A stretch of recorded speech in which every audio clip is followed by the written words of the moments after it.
Sok szeretettel köszöntünk mindenkit itt a Fenntartható Városok és a Budai Zöld mai vita eseményén. Én Bartuszek Lilla vagyok, a Fenntartható Városok alapítója és vezetője, mellettem pedig Tordai Bence, Buda Zöld képviselője. Szeretettel köszöntjük a mai este főszereplőit, a képviselőjelölteket. 4 EP lista résztvevői fognak ma itt megmérettetni, és megpróbálják arról meggyőzni a zöld választókat, hogy rájuk voksoljanak vasárnap a soron következő választásokon.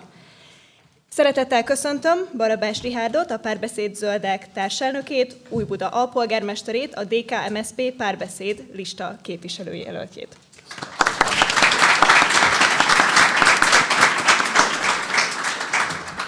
Törlei Katalint, a Tanítanék Mozgalom vezetőjét, a Magyar Kétfarkú Kutya Párt EP képviselőjelöltjét.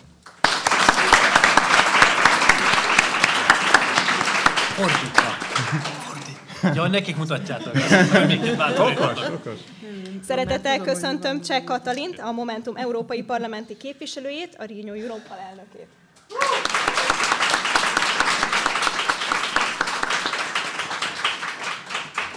Szintén sok szeretettel köszöntöm Ungár Pétert, az LMP Magyarország Zöld Pártja elnök frakcióvezetőjét és EP lista vezetőjét.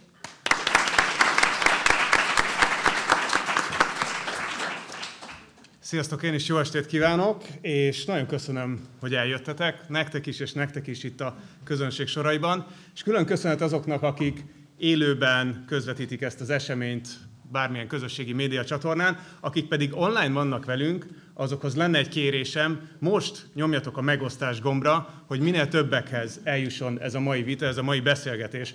Annál is inkább, mert nagyon sokan vannak Magyarországon, akiket érdekel, hogy mi a helyzet zöld fronton, akik szeretnének zöld képviseletet itt a hazánkban is, és az Európai Parlamentben is. Egy tavaly nyárvégi kutatás, amit az Aves Research készített, azt mutatta, hogy a magyar választók 12%-a tartja magát zöld környezetvédő embernek, és 13% azoknak az aránya, akiknek ez a másodlagos politikai identitásuk. Tehát ez azt jelenti, hogy minden negyedik magyar 2 millió ember többé-kevésbé zöldként tekint magára, őket kell meggyőznünk arról, hogy kire is szavazzanak, és szerencsére még ennél is többen vannak a magyar társadalomban azok, akik a zöld közpolitikai törekvésekkel egyetértenek. Talán csak egyet emelnék ki ugyanebből a kutatásból, azoknak az arányát, akik egyetértenek azzal a nagyon markáns állítással, hogy a klímaváltozás elleni küzdelem, az ökológiai válság enyhítése és a megváltozott időjárási viszonyokhoz való alkalmazkodás fontosabb, mint a gazdasági növekedés hajszolása. Magyarországon 88% egyetért ezzel az állítással, ebből 55% teljes mértékben. Tehát hozzájuk szólunk, bár ha szétnézünk, a magyar pártrendszer sajnos nem egészen pontosan képezi le ezeket az arányokat, ezért most egy zöld érzelmű szavazó számára talán nem annyira egyértelmű, hogy kire érdemes adni a voksát a most vasárnap következő választáson. Ebben szeretnénk segíteni, ebben a döntésben nektek a mai vitában, úgyhogy bölcs döntést kívánunk vasárnap, és jó vitát a megjelenteknek. Így van, számos különböző formátumú, tartalmú vitát hallhattunk az utóbbi napokban, hetekben, és azt gondolom, hogy azon túl, hogy mindegyik segítségünkre lehetett abban, hogy eldöntsük, hogy hova tesszük az X-et a most vasárnapi választáson, még egy dologban közös volt minden egyes elhangzott vita. Nevezetesen, hogy bár egyik vagy másik témánál így vagy úgy, de minden képviselőjelölt utalt a zöld kérdésekre, azonban ezek részletes kifejtésére a legtöbb esetben nem maradt idő, úgyhogy ebben szeretnénk ma újítást hozni. Most szeretnénk röviden ismertetni a mai vita menetét. Először is egy általános körkérdést intézünk majd a jelölteknek, ezt követően pedig EU fenntarthatósági szakpolitikai kérdések következnek. Azután lesz egy igazán izgalmas politizálós rész, ahol személyre szabott és meglepetésszerű kérdésekkel támadjuk a megjelent jelölteket, és utána pedig gyors egymás utánban erős zöld állításokat fogunk megfogalmazni, és kíváncsiak vagyunk, hogy mennyire értenek egyet vele a különböző pártok képviselőjelöltjei. Ezt követően pedig egy kicsit átadjuk a kérdező szerepét a jelölteknek, és egymásnak tehetnek fel. Hát majd a vita hevében meglátjuk, hogy mennyire heves kérdéseket.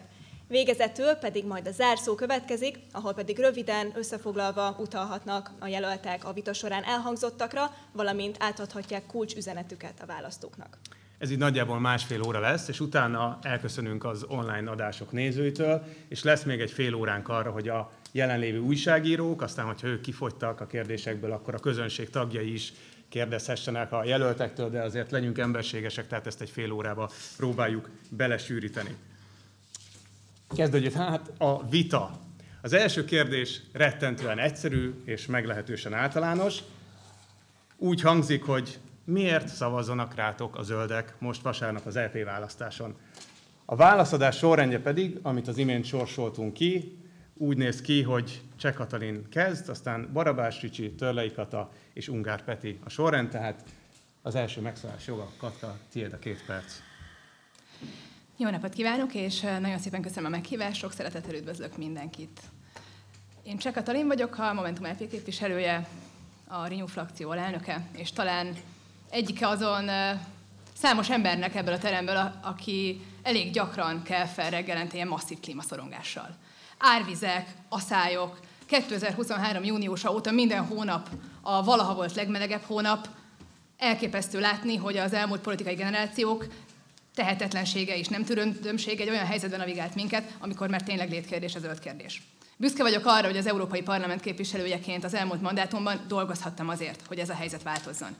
Az elmúlt LP ciklus óriási áttöréseket ért el, elfogadtuk az Európai Klímatörvényt, elfogadtuk azt, hogy 2030-ig 55%-kal kell csökkenteni a kibocsátást, és elfogadtuk azt is, hogy 2050-re Európa legyen az első karbonsemleges kontinens. Felléptünk a pazarlás ellen, elértük azt, hogy egy darab töltővel lehessen tölteni az összes mobiltelefont. Én személyesen is dolgoztam azon, hogy az igazságos átmenet alapon keresztül jobban tudjuk támogatni azokat, akiket esetleg nehezen érint az átállás. Azonban az eredményeinket meg kell védeni. És ezért nagyon fontos az, hogy a következő parlamentben legyen egy erős zöld többség. Én zöld politikus vagyok, de nem a zöld frakcióban politizálok, én a Renew frakciónak vagyok az egyik vezetője, és ennek azért örülök nagyon, mert az Európai Parlamentben a Renew frakció a királycsináló. Ha a mi frakciónkat meg tudjuk győzni, ahogyan ezt tettük az elmúlt mandátum során nagyon sok alkalommal, akkor az egész parlament többsége zöld irányba fog billenni. Így lesznek meg azok a számok, hogy fent tudjuk tartani az ambíciónkat, és tovább tudunk menni a következő évek során is azon az úton, amit elkezdtünk. Nekünk magyaroknak is nagyon sok dolgunk van. Meg kell védeni a kiváló minőségű magyar termőföldet uniós szinten, amire akugyárakat akarnak itthon építeni. El kell érnünk azt, hogy legyen egy európai zöldhatóság, ami fel tud lépni akkor is, hogyha a tagállamok nem tartják be a szabályokat. És el kell érnünk azt, hogy mi Európában egy olyan fenntartható pályára tudjunk állni, ami egyszerre tudja garantálni a biztonságot, gazdasági gyarapodást és az átállásnak a biztonságát minden egyes embernek, legyen az szegény, vagy legyen az gazdag. Ezen az úton szeretnék tovább menni, azért szavazzanak ránk a zöld választók, hogy erőteljesen tudjuk képviselni a zöld értékeket a parlament közepén, és azért, mert már bizonyítottunk, hogy az elkötelezésünk őszinte. Köszönöm szépen! Köszönjük szépen! Aki nem látja, annak mondom, hogy itt van egy kontrollmonitor, a résztvevők látják a 2 percet, kérlek, hogy próbáljátok tartani magatokat hozzá, és a következő 2 perc Barabás Ricsié. Igen.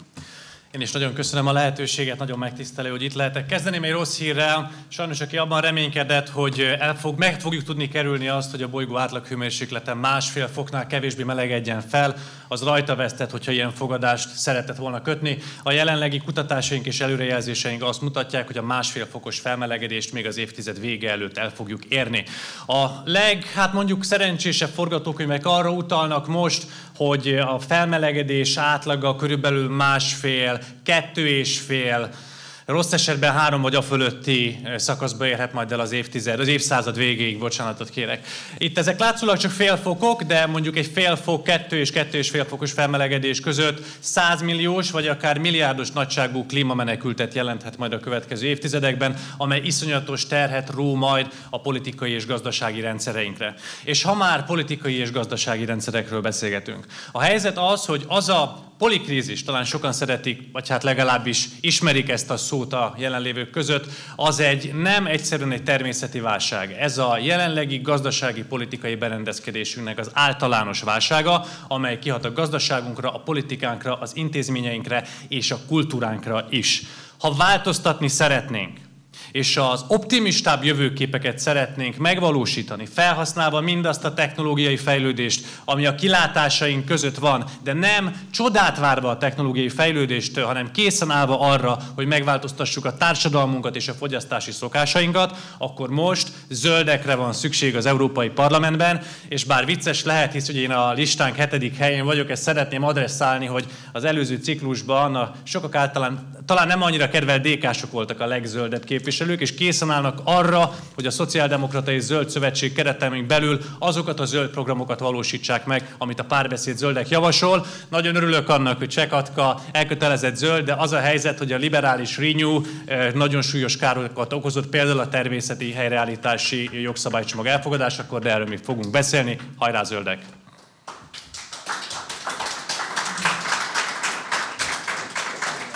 Köszönöm szépen. Kata, most pedig a tiéd a sor. Köszönöm szépen, én Törlei Katalin vagyok, a Tanítanék Mozgalom és a Kétfarkú Kutyapárt európai parlamenti listájának jelöltje. Civil jelölt vagyok, nem vagyok profi politikus, tanár vagyok. És nem csak tanár, hanem tudatos állampolgár. Olyan tudatos állampolgár, aki odafigyel arra, hogy mi történik. Tehát ebben a minőségemben nagyon-nagyon érzékeny vagyok arra, hogy mi történik a zöld politikában, és azt gondolom, hogy összefogva és közös munkával lehet elérni változásokat. Ebben a munkában hiszek, amit a Tanítanék már elvégzett, és elvégzett egyébként a Kutyapárt is, és nem az önjelölt messiásokban, vagy az új profétákban. Azt gondolom, hogy ahhoz, hogy mindaz, amit a szakpolitikusok létrehoznak, és értenek hozzá, és megcsinálnak, az akkor megvalósítható, hogyha ezek mögött tudatos állampolgárok állnak. A tudatos állampolgárokat pedig az iskolákban neveljük.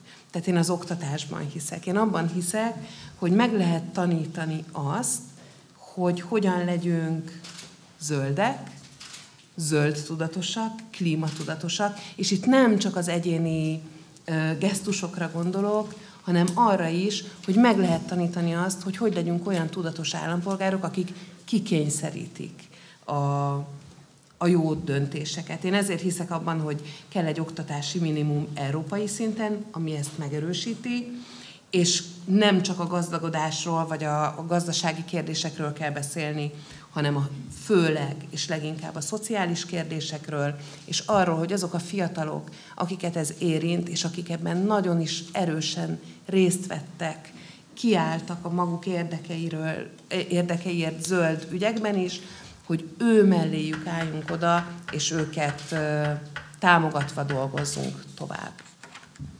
Köszönöm.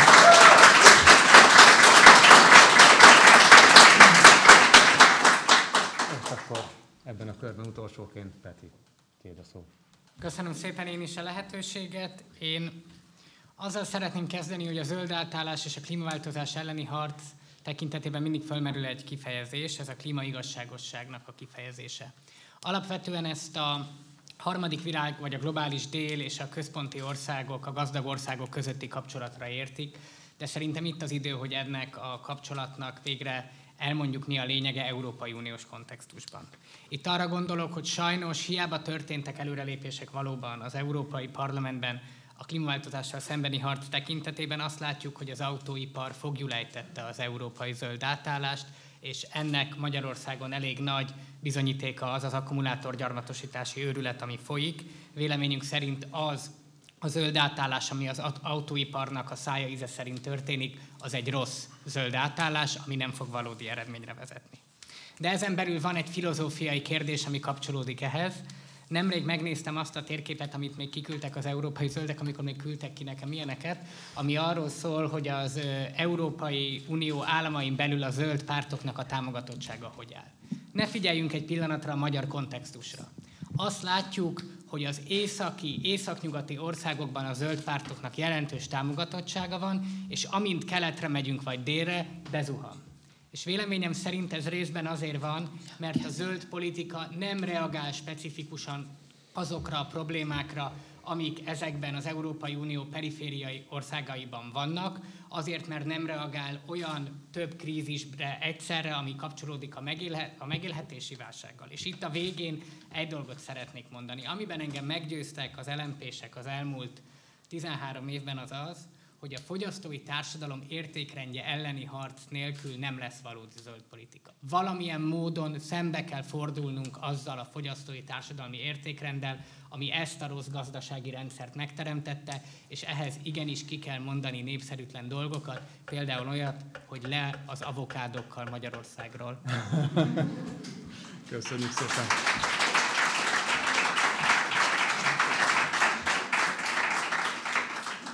Nagyon szépen köszönjük az első körkérdésre adott válaszokat. Most Európai Uniós fenntarthatósági szakpolitikai kérdések következnek. 3 különböző kérdést fogunk feltenni a jelölteknek, és a következő kérdésnél megfordítjuk a sorrendet, így majd Ungár Péter kezdi a válaszadást. Az elmúlt 5 évben azt gondolom, hogy kijelenthetjük, hogy az Európai Unió zászlajára tűzte a globális fenntartható fejlődési célok megvalósítását 2030-ig, vagy éppen 2050-ig, mint céldátum. Ezt szolgálta akár a 2019-ben elfogadott Európai Zöld Megállapodás, vagy a 2022-ben elfogadott 8. környezetvédelmi cselekvési program is. Azonban most a ciklus végén felerősödtek az Európai Parlamentben azok a hangok, akik szerint a Green Deal, azaz a zöld megállapodás nem feltétlenül érte el a célját. Így a kérdés a jelölteknek úgy hangzik, hogy a ti véleményetek szerint mennyire volt sikeres az Európai Zöld Megállapodás ebben a ciklusban, mit tehetne még az Európai Parlament és az Európai Unió, illetve ti képviselőként, hogyha mandátumot szereztek, akkor hogyan segítenétek elő ezt a folyamatot. És akkor, ahogy az előbb mondtam, Ungár Péteré a szó.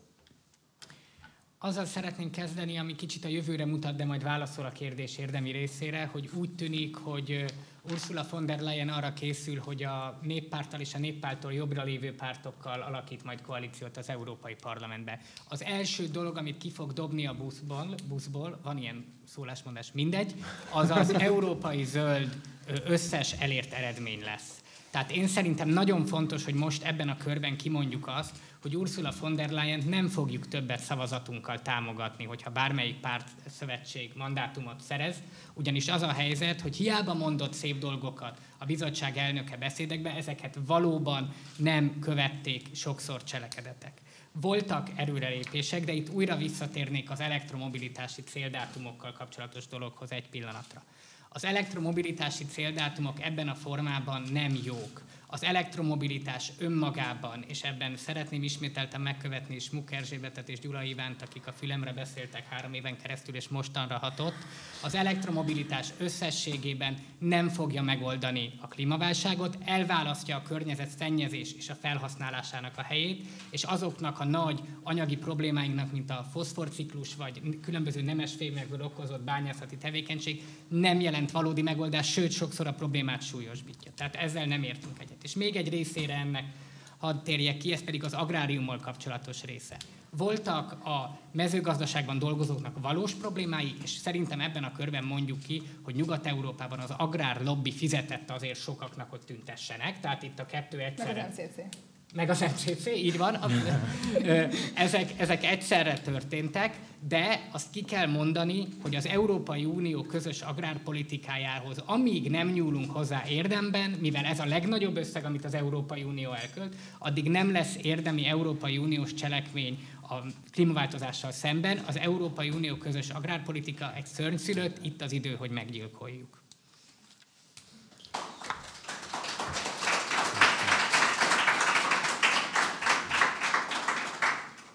Nagyon szépen köszönjük. Cseh Katalin, Momentum.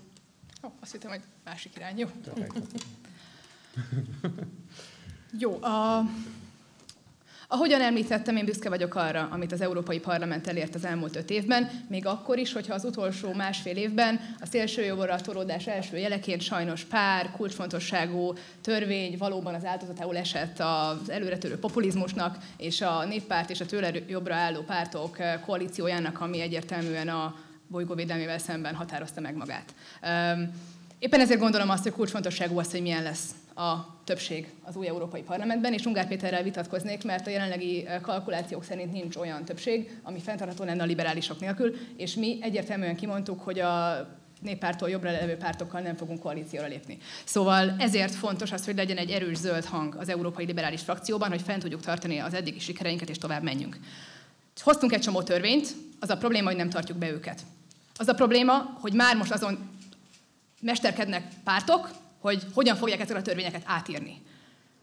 Az egyetlen egy út a közös zöld sikereink fenntartása érdekében, hogy a társadalmat érdekelté tesszük, hogy ezeket betartsák. Hogy ne azt érezzék az emberek, hogy az átállás az valami nehéz, bonyolult, drága dolog, ami neki rossz, senki sem akar rosszul érni. Senki sem akar többet fizetni. Ezért kell sokkal jobban megerősíteni az európai zöld átállás szociális lábát. Én ezen már korábban is dolgoztam, és tovább fogok ezen dolgozni. Szükség van arra, hogy Európa sokkal jobban megerősödjön, és ne a széteső és gyenge Európa koncepciója győzedelmeskedjen, hanem a közös akaraté. Így fogunk tudni közösen európai szinten mondjuk egy újabb szociális és klímaalapot létrehozni a közös hitelfelvétel mentén, amit az átállásban, amit a koronavírus után is alkalmaztunk. Így tudjuk elérni azt, hogy olyan ipari ösztönzőket tudjunk adni az európai cégeknek is, hogy lehetőséget lássanak a zöld átállásban, hogy meg tudjuk mutatni, hogy a hosszú távú fejlődés és fenntarthatóság útja az, hogy azokban a technológiákban innoválunk, amik a világ gazdaságát dominálni fogják a következő évtizedekben. Le vagyunk maradva. Fontos, hogy a zöld átállás egy népszerű dolog legyen, hogy az emberek szeressék, ezért szeretnénk azt is, hogy a közvetlen források segítségével évi 100 000 lakást Magyarországon is felújítsunk, és így küzdjünk az energiaszegénység ellen. Pont. Köszönjük szépen!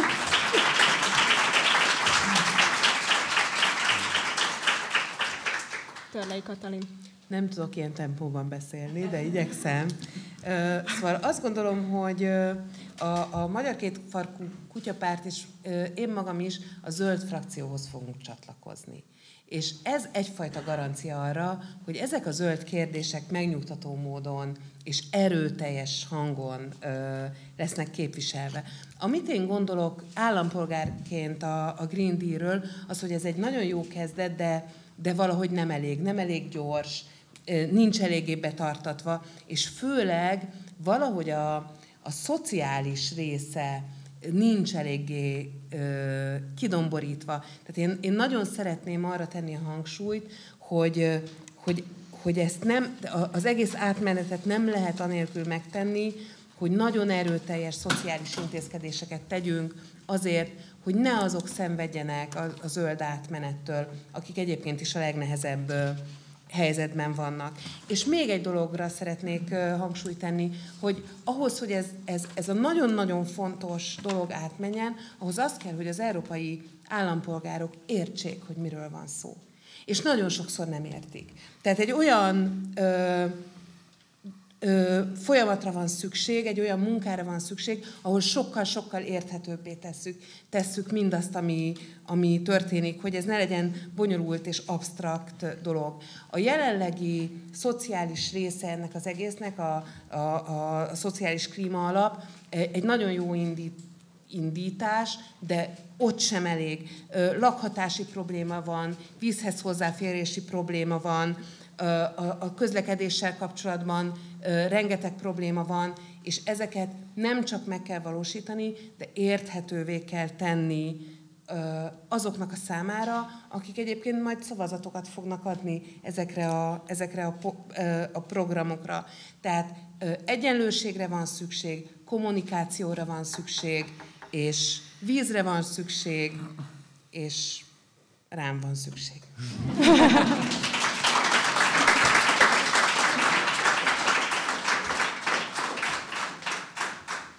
Köszönjük szépen, és akkor ebben a körben végül Barabás Richárd. Köszönöm. Úgy látom, Péter, hogy revidiáltad a korábbi álláspontodat, és az európai zöldek ezek szerint nem csak a nem bináris WC-kkel foglalkoznak, hanem például kiállnak a gazdák mellett is, amikor a zöldek csúcsjelöltje Terje Reintke Basseikhout, vagy éppen Thomas Waltz, a zöld párt vezetője levelet írt Ursula von der Leyennek pont ez ügyben, amelyben arra hívták fel a figyelmet, hogy amennyiben nem változtatjuk meg azokat az agrárfinanszírozási szabályokat, amelyek most életben vannak, azzal csak a nagy birtokrendszereket támogatjuk, egyébként az olyanokat, mint amilyet a NER holdudvara is élvez. Ugye a Green Deal volt a kérdés. A Green Dealt valójában, akik kritizálják, azok a jobboldaliak. A néppártiak, a még jobbra lévők, a Renew fele, sajnálom, Katka, az a helyzet, hogy nagyon sok rossz lobby jelent meg, azt hiszem, hogy a Renew körül, ami különösen a természeti helyreállítási rendeletnél lesz nagyon érdekes, amikor rátérek. Az az elköteleződés, amit Európa megtett, hogy 2030-ig 55%-kal csökkenti a korábbi kibocsátást, az egy történelmi léptékű elköteleződés, amit valamennyiünknek erősítenünk kell. De ami nagyon fontos, és ebben viszont egyetértek Péterrel, hogy ez az átmenet csak igazságos lehet. Tehát az a helyzet, hogy nem lehet az, hogy például Magyarország vagy a közép-európai régiók viseljék annak a költségeit sem szociálisan, sem lokálisan, amelyet a nyugat-európai országok okoztak. Gondolok itt arra, hogy például az energiakrízisben nálunk, vagy azok között az országok között vagyunk, ahol a legnagyobb problémát jelenti az árak drágulása. Gondolok itt arra, hogy nem lehet az, hogy Magyarország és a közép-európai országok szolgálják ki drága menő elektromos autókkal a nyugat-európaiakat. És az is kérdés volt, hogy mivel foglalkozunk majd, mi lesz a zászlós hajó projektünk, hogyha bejutunk.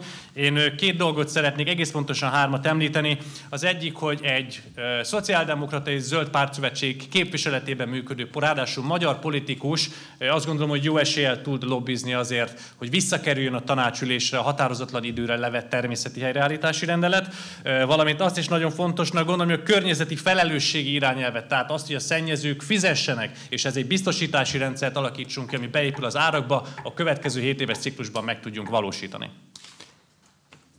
Köszönjük szépen! A következő kérdést Ricsi már részben előrevetítette, ugyanis éppen arról faggatunk most titeket, hogyha mandátumot szereztek ti, vagy a pártotok, pártszövetségetek képviselői, akkor mi lenne az Európai Parlament hatáskörébe tartozó szabályozási terület, amiben egy aktív, proaktív, hangsúlyos politikai munkát végeznétek, vagyis mi lenne a következő 5 éves ciklusban számotokra a zöld zászlóshajó projekt, és akkor a sorrend Katka, Ricsi, Kata, Peti lesz, úgyhogy Katka, kérlek.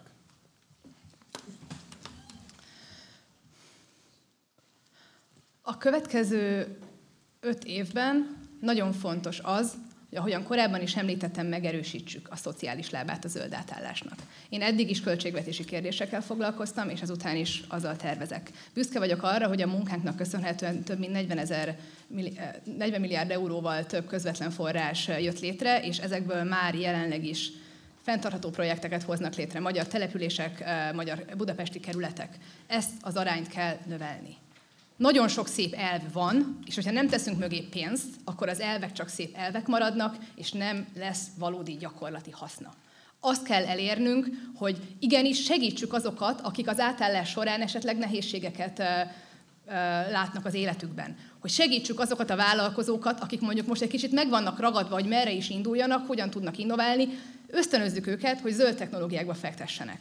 Meg kell erősíteni az európai költségvetést, hogy legyen elég pénzünk, legyen elég kapacitásunk, hogy a céljainkat anyagilag is tudjuk támogatni.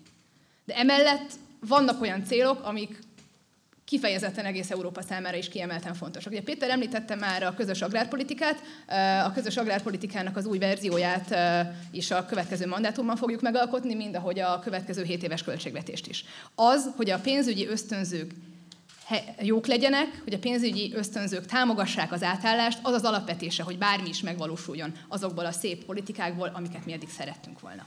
Emellett szeretnék küzdeni azért, hogy az európai zöld hatóság felállításra kerüljön, hogy igenis legyen egy uniós szintű kontroll a szabályok betartatásán, és adott esetben számon is lehessen kérni azokat a cégeket, akiket az aktuális kormányok nem kér számon.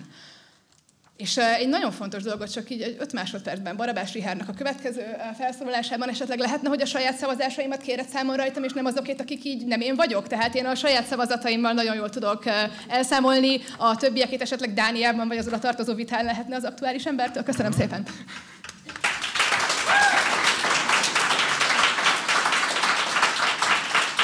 Szerencsére éppen Ricsin a sor, úgyhogy akár az eredeti kérdésre is válaszolok. Nagyon szívesen válaszolok erre, és én mondtam, Katka, hogy nagyon elismerő, hogy neked zöld szív dobog a mellkasodban, és nagyon büszke is vagyok erre. Csak nem értem, hogy akkor miért a Renew-ban ülsz, és miért nem a zöldeknél. Ezt szerencsésebbnek tartanám. Nem indult el az időm, ezt szeretném jelezni. Ez egy gáláns ajánlat Köszönöm. Egy ajándék neked. Igen, köszönöm szépen a riposzt lehetőségét. Szóval az előbb említettem ezt a bizonyos természeti helyreállítási rendeletet, és erről szeretnék egy picit beszélni, hogy értsük azt, hogy hogyan mennek a dolgok, és hogy miért lehetne ebben valamit előrelépni. Ugye ez egy zöld zászlós hajó projekt volt, amelyet a Néppárt meg a szélsőjobb elkezdett kirúgozni, és ez az én ingerenciámnak a tárgya, hogy a Renew ebben nagyon súlyosan szétszavazott, tehát már egy felvízezett természeti helyreállítási rendelet került át a parlamenti szavazáson, de átment. A tanácsban minősített többség volt ahhoz szükséges, hogy ezt elfogadják, és ez is úgy nézett ki, hogy meg lesz. Az eredeti tervek szerint, az én információim szerint a magyar miniszterelnök egyébként nem akart megvétózni, viszont akik nagyon rühelték ezt, azok a hollandok. És a belga elnökség, akik éppen a soros elnökség voltak, arra kérték fel a magyar miniszterelnököt, legyen már ő a rossz fiú, és vétózza meg ezt a tanácsülésén. Erre azt bejelentette a magyar miniszterelnök, amire a belga elnökség azt mondta, hogy akkor határozatlan időre leveszik. Na most ez azt jelenti, hogy ez még nincs teljesen elbukva, ez azt jelenti, hogy ezért lehet dolgozni. Egy nemzeti kormányokra gyakorolt közös összeurópai diplomáciai lobbival azt gondolom, hogy újra napirendre lehet vetetni ezt a kérdést, és nagyon fontos lenne, hogy át is tudjuk nyomni. A másik, ugye, amit elkezdtem az előbb mondani, a környezeti felelősségi irányelv, a szennyezőknek fizetnie kell azoknak a károknak az arányában, amelyet a környezetüknek okoznak, és mindezt úgy lehet egyébként piaci mechanizmusokkal is kikényszeríteni, hogyha ezt biztosítási alapokat alakítunk ki, mert akkor a biztosítási költségek be fognak épülni ezeknek a szolgáltatásoknak és termékeknek az árába, amelyek így ugye piaci szelekciós mechanizmusként is tudnak majd működni. Egyébként lenne egy harmadik terület is, amivel szívesen foglalkoznék, ez pedig a technológiai fejlődés. Én nagyon hiszek abban, hogy a technológia hozzásegít majd minket egy egyenlőbb, jobb társadalom kialakításához, de ehhez jó döntéseket kell hoznunk a technológiával kapcsolatban. Ha rossz döntéseket hozunk, akkor attól tartok, hogy a technofeudalizmus lesz, ami a következő évtizedekben eluralkodik majd. Varoufakis idézett a végén. Köszönöm. Köszönjük szépen. Kata, rajtad a sor. Oké, nem erre a sorrendre számítottam, de igyekszem. Tehát én nem fogok másról beszélni, mint az oktatásról. Én tanár vagyok, nem vagyok oktatás, vagy mi ez, környezetpolitikus, tudatos állampolgár vagyok, és azt gondolom, hogy itt elhangzott egy csomó fantasztikus dolog, és lehet, hogy az itt lévők értik, de a magyar választópolgárok nagy része nem érti, hogy miről beszélünk. Szerintem az oktatás egy kulcskérdés azzal kapcsolatban, hogy mindazt, ami életbevágó fontosságú, azt át tudjuk-e adni olyan módon, hogy a fenntarthatóság, a klímatudatosság és a tudatos, aktív állampolgárság az megjelenjen a gyerekek, fiatalok életében, hogy ők aztán, az ő életükről van szó, kikényszeríthessék mindezt. Én ezért fogok dolgozni. Ezért gondoltam azt, hogy kell egy oktatási minimum európai szinten. Mert ez egy nagyon hosszú távú kihívás, és nyilván most sem lehet tétlenül élni, de amikor én fölkészültem erre a vitára, akkor ilyen angol betűszavakkal találkoztam, aztán utána megpróbáltam ezeket megfejteni, aztán elolvastam a cikkeket, és azt láttam, hogy ez nagyon nehéz. Tehát a mi feladatunk az, hogy Európát, mint olyant közelebb hozzuk a magyar választópolgárokhoz, akik európai választópolgárok, és ugyanezt megtegyük a zöld kérdésekben. Én azt gondolom, hogy ehhez én rengeteg segítséget fogok kapni a zöld frakcióhoz, ahova fogunk csatlakozni a kutyapárttal, és akkor ott a hátrányos helyzetű emberekért való munkát, és ezt a fajta edukatív munkát is fogjuk tudni csinálni, de hogy szerintem ez kruciális. Nem lehet anélkül eredményt elérni, hogy azok, akik döntenek, a választók, azok ne értsék, hogy miről van szó. Köszönöm szépen.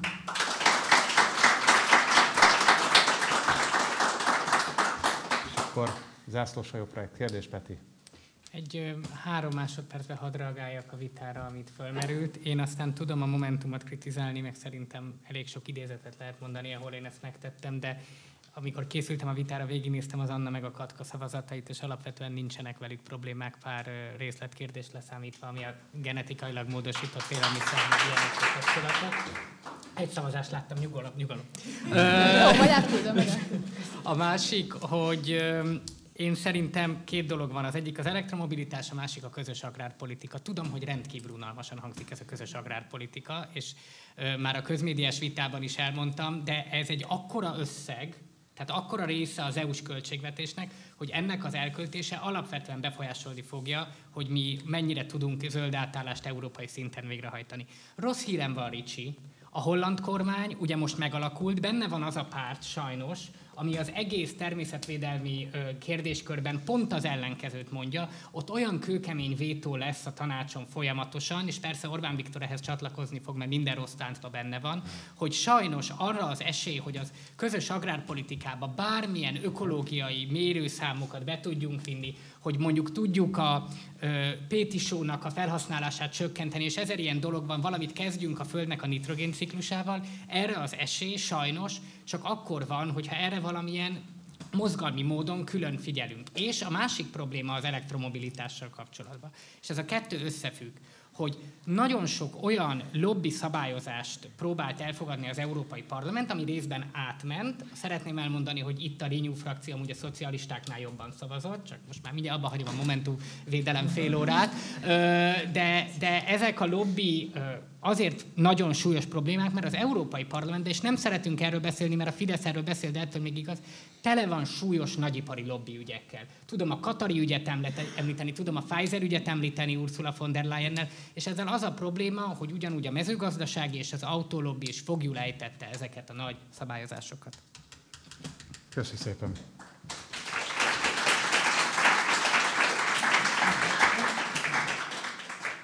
Köszönjük szépen, és Ricsi részben elő is vetítette itt a harmadik kérdést, ugyanis egy picit részletesebben vissza fogunk térni a természethelyreállítási rendeletre.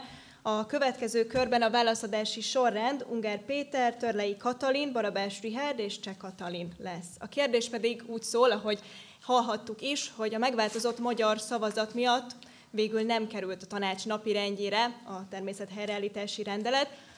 A kérdés felétek, hogy mandátumot szerezve milyen közjogi és milyen politikai lépéseket tennétek annak érdekében, hogy ez a kulcsfontosságú jogszabály megszülethessen. Ungár Péter. Sajnos csak rossz híreket tudok mondani.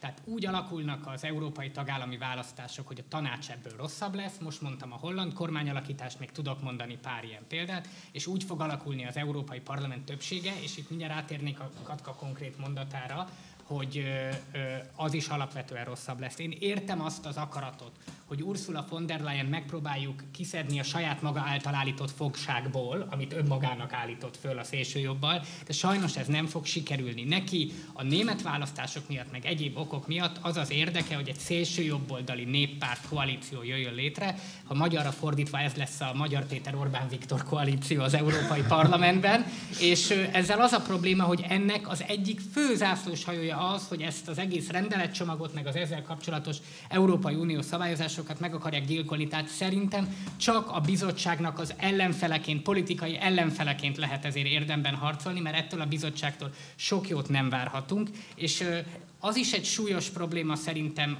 ezzel, hogy ami a tanácsban történik, hogy annyi több krízissel fog foglalkozni, hogy egyszerűen a legkönnyebb az lesz, hogy le fogják tolni a napirendről. Tehát egyszerűen nem fogják fölvenni, mert össze fognak veszni Ukrajnáról, mert költségvetést kell alkotni, a költségvetésben mindig van 4-5 vétó, tehát az eddig mindig volt, vagy a máltai halászat, vagy a magyar, vagy a holland, vagy valaki mindig vétózik, és egyszerűen, hogyha nem a bizottság ellenzékeként állunk ehhez hozzá, akkor szerintem nem fogunk tudni ezért érdemben küzdeni, és amúgy pedig egyszerűen azokban a politikákban is el kell kezdeni emellett harcolni, amik másra vonatkoznak, és nem ez a nevük. Például az egy csodálatos dolog, hogy elkezdődött azért a küzdelem, hogy a Facebook mondjuk fizessen adót, ez egy nagyon jó dolog, de a legtöbb cégnél nem azt nem értük el, hogy a szennyező fizessen, hanem azt nem értük el, hogy fizessen.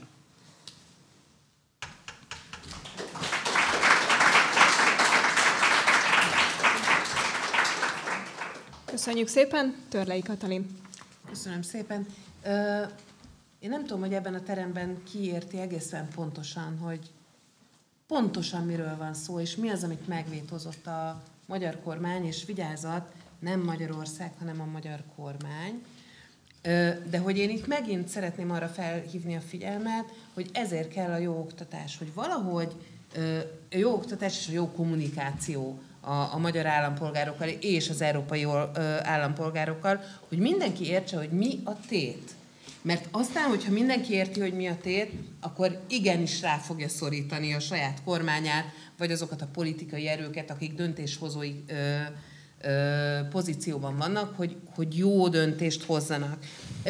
Én magam bevallom, nem vagyok szakpolitikus, nem értem egészen pontosan az egésznek a háttérét, és talán ezért jó, hogy megyek majd a zöld frakcióba, ahol megkapok minden szakmai segítséget ahhoz, hogy jó döntéseket hozzak, de egy dologban egészen biztos vagyok, hogy a tagállami vétók kérdését, főleg mert ezek nem egyes országoknak a vétói, hanem egyes országok éppen aktuálisan hatalmon lévő csoportjainak a vétói, ezt szerintem mindenképpen felül kell vizsgálni, mert az nem oké, hogy olyan kérdésekben vétóznak tagállamok, kormányai, amely kérdések egyébként a gyerekeink jövőjét érintik, és packáznak azzal, amiben fogunk élni. És ez egy nagyon fontos különbség, tehát hogy nem az ország vétóz, hanem a kormány.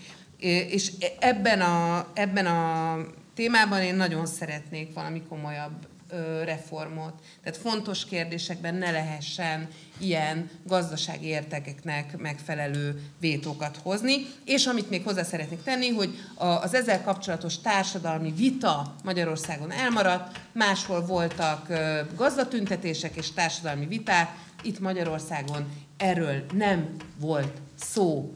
Nincs társadalmi vita, ez az oktatásra is így Köszönjük szépen! volt.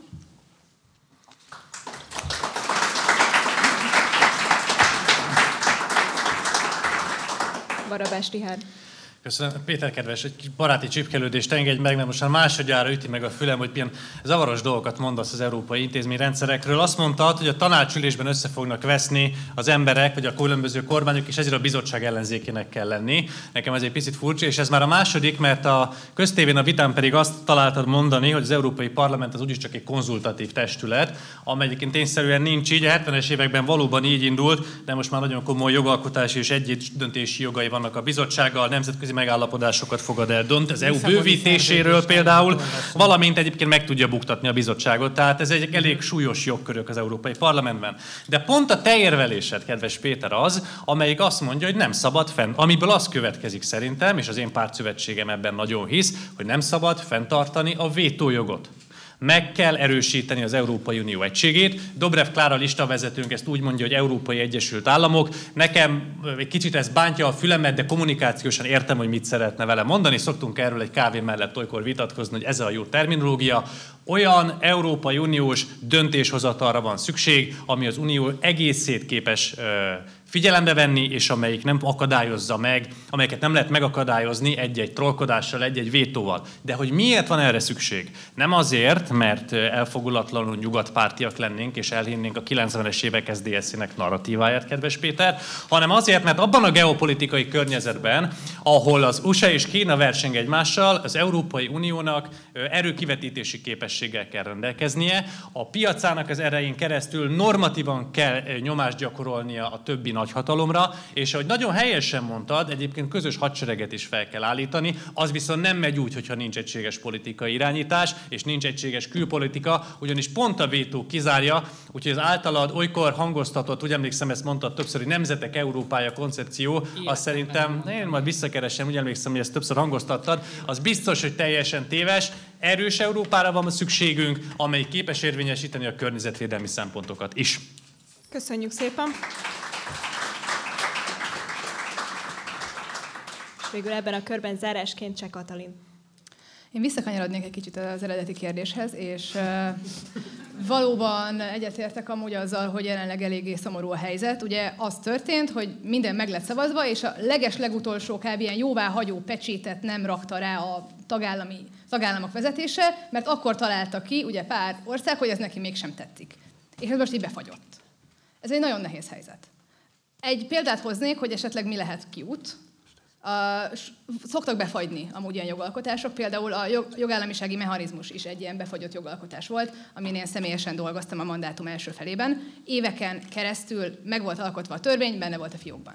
És ugye úgy sikerült elérnünk, hogy ebből mégiscsak törvény szülessen, hogy az Európai Parlament erőt mutatott. Azt mondta az Európai Parlament, hogy akkor szavazza meg a helyreállítási alapot, ugye a Covid utáni egyszeri hitelfelvételt, illetve a sok éves költségvetést, hogyha mellé teszik a jogállam védelmét is.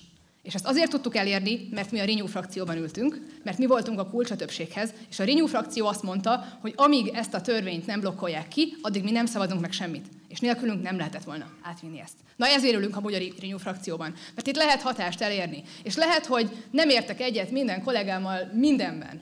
Vannak vitáink, de ezek a viták azért jók, mert hogyha én itt meggyőzök 5 embert, akkor lehet, hogy azon múlik a parlamenti többség.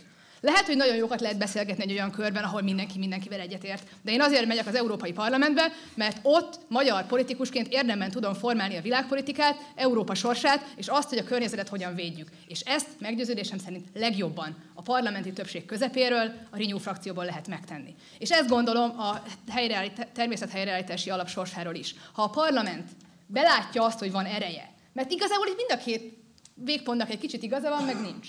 A parlamentek gyengébbek a jogkörei, mint ideális lenne, azonban annyi jogköre van, amennyit kikövetel magának. A parlamentnek sokkal asszertívebbnek kell lennie, sokkal jobban kell használni azokat a kontrollokat, amik nála vannak, és stratégiailag fel kell lépnie, hogyha valami fontos neki, én ezért fogok dolgozni. Erős Európa, erős Európai Parlament.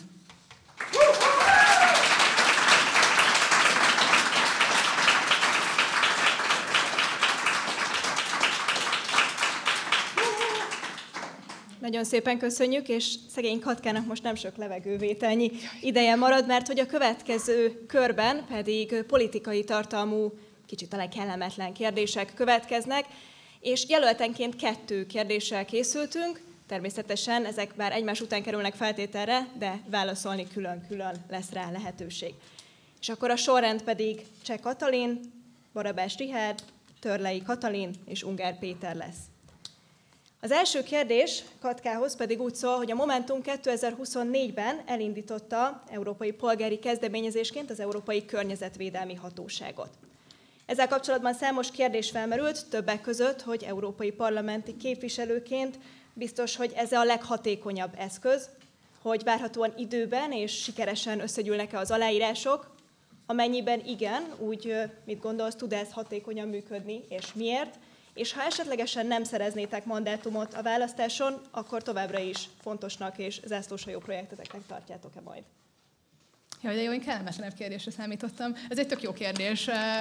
Ugye azért indítottuk el az Európai Zöld Hatóságot, mert úgy éreztük, hogy a magyar kormány egyáltalán semmilyen kontrollt nem gyakorol az országba betelepített akugyárak fölött, nem érdekli őket a szennyezés, olyan határokon átívelő szennyezést is tapasztalunk Európa több pontján, aminek egyszerűen a jelenlegi jogi környezetben nincs meg a megfelelő szabályozási lehetősége. Ezért indítottuk el az Európai Zöld Hatóság kezdeményezést, ami amúgy már meglévő ötletekre is alapul. Ugye régóta vannak már olyan jellegű beszélgetések az Európai Parlamentben, hogy például az Európai Ügyészséget lehetne egy ilyen környezetvédelmi ügyészségi is kibővíteni. Máshol is van szándék arra, hogy szankcionálják a határokon átívelő környezetszennyezést. És ezért gondoljuk azt, hogy ennek a legjobb módja egy önálló hatóság, és ennek a felállításnak a legjobb módja, hogyha ezt demokratikusan kezdjük el. Hogyha támogatást kérünk az állampolgároktól, akiket mi képviselünk a parlamentben, hogy álljanak mögénk.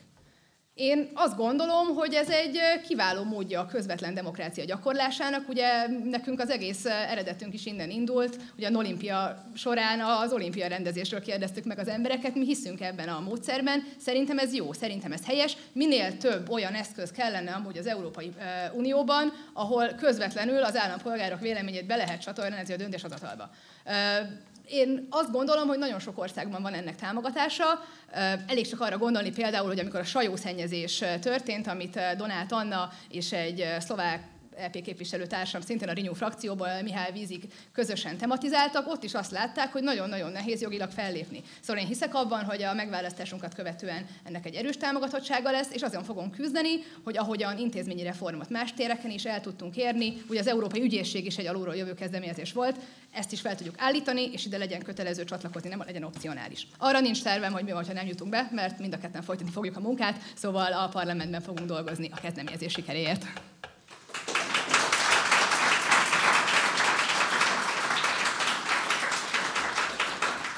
Köszönjük szépen, és itt az előző körben elég sokszor szóba kerültek különböző szavazások, úgyhogy a következő kérdés hozzád, hogy hány szabadkereskedelmi egyezményt támogatott, vagy támogattatok EP szavazásokon, és mit gondolsz, ez hogyan férhet bele a zöld agendába?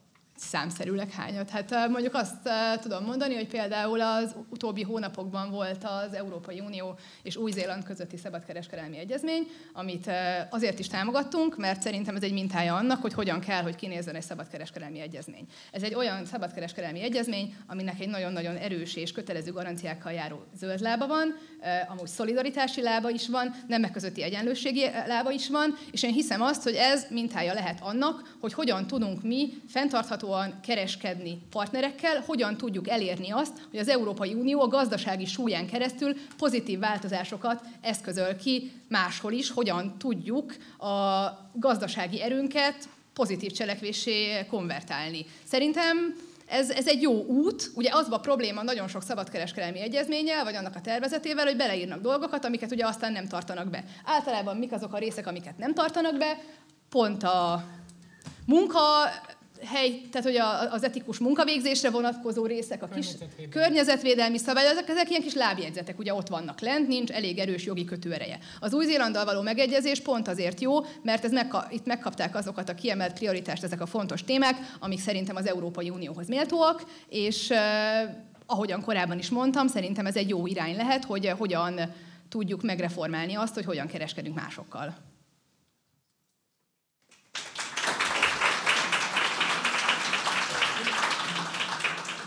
Köszönjük szépen Cseh Katalinnak, és következőkben Barabás Rihárdhoz fordulnék.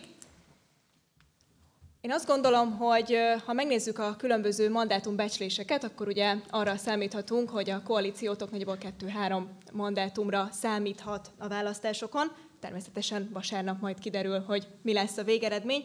Ugye, ahogy ez el is hangzott, a lista 7. helyén állsz, és ha úgy teszik, akkor viszont zöld képviselőként az első vagy a listán. Egyrészt hogyan becsülöd a saját mandátumszerzési esélyeidet, illetve abban az esetben, ha nem szereznél mandátumot most vasárnap, akkor mit gondolsz, a DK-s képviselők hogyan tudják a zöld ügyeket képviselni majd? Biztos vagyok benne, hogy szerzek mandátumot, amennyiben elegen szavaztok a Szociáldemokrata és Zöldek Szövetségére, amelynek listáját Dobrev Klára vezeti. Azért vagyok itt, és azért mesélek a programunkról, és azért jelölök ki konfliktusvonalakat, mert szeretném, ha értenétek, hogy mi az a program, mi az a világnézet, amit mi közösen képviselünk, és amely közös világnézetben nekünk zöldeknek mi volt a megtermékenyítő hatásunk. És már erre rákérdeztem, ugye azt az elején elmondtam, hogy azért több zöld civil szervezet is kimutatta, hogy a DK-sok nagyon szépen szavaztak az Európai Parlamentben, ők voltak a legzöldebbek. Nézzetek utána, valóban így történt, és készek arra, hogy az eddigieknél is zöldebben szavazzanak. Tehát azt gondolom, hogy azért éri meg, és akkor itt most mondok egy taktikait ránk szavazni, ugyanis, hogyha a Katka lehet úgy zöld, hogy beül a Renew-ba, akkor a DK-sok 3-4 is lehetnek úgy zöldek, még ezek szerint a mandátumbecslések szerint is, hogy beülnek az SDP-be. Tehát nálunk fog a szavazatotok leginkább hasznosulni, de még egyszer mondom, én mindenképpen töretlenül optimista szeretnék lenni. És azért is fontos, hogy beszélgetünk erről a szövetségről, mert bár ugye többen is említettük, csak akkor fog működni a zöld átállás, hogyha annak van egy szociális lába. Biztos, hogy a teremben lévők már nagyon unják ezt a mondást, hogy egyszerre kell azokért tennünk, akik a világ végéért aggódnak, és egyszerre azokért, akik a hónap végéért, de az a helyzet, hogy nem fog máshogy működni. A politikai, gazdasági, társadalmi rendszerünk egy baromi nagy tankhajó. Az nem megy úgy, hogy csak leállítjuk egyik pillanatról a másikra, iszonyú nagyot kell fékeznünk, hogyha ebben a képben ez működik, és ez a fékezés nagyon sok embert, különösen a kiszolgáltatott anyagi helyzetben lévőket a falhoz fogja nyomni. És hogyha erre nem figyelünk, akkor nem fog menni a zöld átállás, mert a politikai turbulenciák, mint ahogy most is látjuk az Európai Unióban, meg fogják akadályozni az átállást, és akkor nem 2 Celsius fok lesz a felmelegedés, hanem 2,5, vagy 3, vagy még több, az pedig tartok tőle, hogy elviselhetetlen terhet róna a rendszereinkre.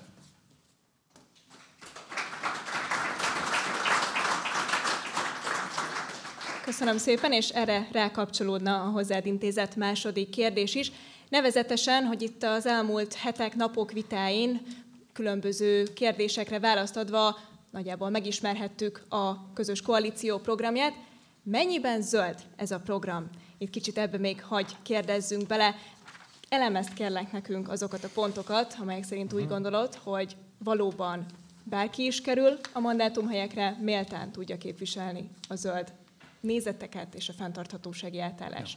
Köszönöm szépen. Ugye, ahogy mondtam, a zöld kérdések nem önmagukban zöld kérdések, hanem zöld és szociális kérdések. Ez azért is nagyon fontos, mert én hiszek abban, hogy a zöld szavazó az nem csak az a klasszikus zöld szavazó, aki hazamegy biciklivel és utána komposztálási közösségeket szervez, ami egyébként nagyon fontos, és az én önkormányzati körzetemben is van 8 belőle, tehát szerintem tök szuper, hanem az is, aki pontosan látja, hogy a társadalmunk egészén kell segíteni. Éppen ezért az a bérfejlesztési program, amivel szeretnénk kiküszöbölni a béregyenlőtlenségeket mind az országon belül, mind az Európai Unió többi országához képest. Az a társasház felújítási és energiahatékonysági program, amelyet szeretnénk támogatni, ugye nyilván nem a parlamenti képviselők hívják majd le ezeket a pénzeket, hanem például az önkormányzatok, mint ahogy ez Karácsony Gergely egyébként fantasztikus város tervezés és városfejlesztési programjában szerepel is.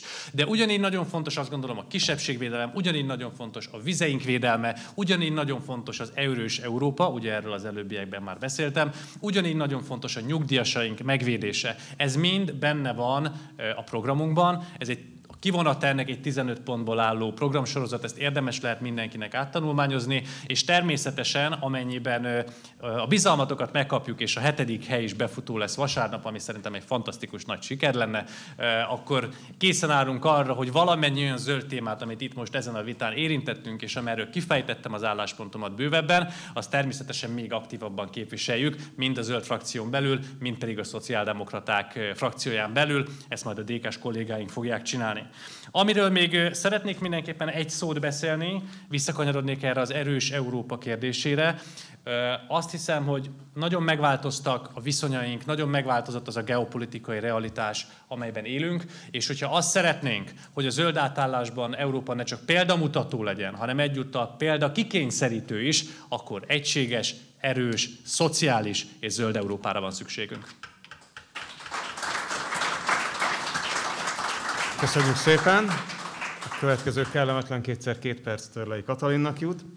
Az első kérdés, hogy többször hivatkoztál is rá, hogy az Európai Zöldek, illetve Európai Szabad Szövetség frakcióhoz fogtok csatlakozni, illetve azon belül, ha jól értem, a Kalóz párthoz. Az volna a kérdés, hogy azon kívül szimpatikusak a kutyapártosoknak a csekalózok, mi az, ami összeköt titeket? Tehát mi közöttök van őszintén szólva az Európai Zöldekhez? Az európai zöldekhez szerintem nagyon is sok közünk van. Egyrészt az az aggodalom, amit mindannyian érzünk azzal kapcsolatban, hogy mi lesz itt, és aminek a megoldására európai szinten talán a leginkább a zöld frakció ad garanciát. És akkor most egy kicsit elszakadok a kutyapárttól. Tehát én magam a tanítanék képviseletében, amikor elgondolkoztam azon, hogy ahhoz, hogy hatékony munkát végezhessek az Európai Unióban, az Európai Parlamentben, ahhoz frakcióhoz kell csatlakozni, hogy melyik legyen az a frakció, akkor én magam is azt gondoltam, hogy a szabadságjogokkal, az egyenlőséggel, a zöld kérdéssel, az antikorrupcióval kapcsolatos álláspontjuk miatt a zöld frakció az, ami nekem a leginkább megfelelő, és ami biztosítja azt a terepet, ahol én tényleg hatékony munkát tudok végezni, és biztosítja egyébként az autonómiámat is. És az eddigi tárgyalások, amiket végeztünk, vagy folytattunk velük, azok erről engem meggyőztek. És azt hiszem, hogy a kutyapárt szellemiségéhez is egész biztosan ez a frakció áll a legközelebb, és úgy láttuk, hogy ott egy nagyon komoly fogadókészség is van arra, hogy mi csatlakozzunk hozzájuk. Én meg vagyok arról győződve, hogy ahhoz, hogy azt a munkát, amit én elképzelek magam elé, hogy azt muszáj lenne megcsinálni, mert fontos, mert ezért megyek oda, azt megfelelő keretekben tudja biztosítani a zöld frakció. Köszönöm szépen. Most vasárnap nem csak LP választások lesznek, hanem önkormányzati választások is, és miközben az LP-ben a zöldekhez ülnétek be, Budapesten az egyetlen kerületi zöld polgármesterre, Vénaszai Mártára éppen a Kutyapárt indít rá az ellenzéki oldalról jelöltet. Ezt nem hallottam. Én se értettem. Annyit mondtam, hogy nagyon helyesen, mint első kerületi polgár, én rá fogok szavazni. Na hát ennél rosszabb, szóval, hogy egy nagyon szoros politikai verseny ígérkezik. Az a kérdés, hogy mit gondoltok, mennyire szolgálja a zöld ügyet az, hogyha esetleg egy kutyajelölt miatt bukik a zöld polgármester? Fú, nagyon gonosz kérdés. Azt hittem, hogy a zöld kérdésekkel lehet engem majd megfogni. Most ezzel az önkormányzatival sem első kerületi nem vagyok, sem kutyapártos nem vagyok, de azt gondolom, hogy az eddigi tapasztalataim szerint, hogyha a kutyapárt úgy gondolja, hogy oda kell indítani valakit, annak van oka. És ezért én ebben bízok.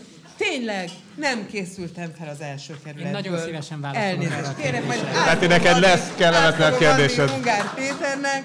Tehát mindenre számítottam, mint kellemetlen kérdés, főleg oktatási kérdésekre, ami nyilván nem lett volna annyira kellemetlen, de az EGS, meg ETS, meg GBC, meg nem tudom mi, amikkel kapcsolatban felkészültem, és azt gondoltam, hogy itt van nekem edukatív szerepem.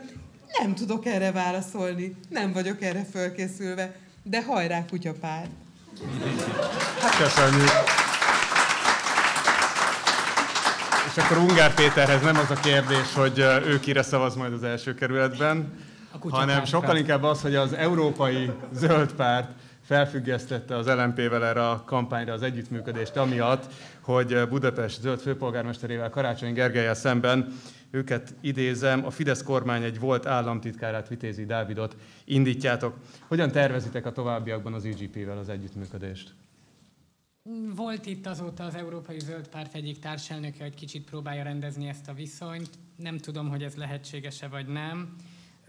Én szerintem nem érdemes az LMP és az Európai Zöld Párt közötti rossz viszonyt önmagában Vitézi Dávidra fogni. Ennek volt előzményeit, Vitézi Dávid az utolsó csepp volt a pohárban.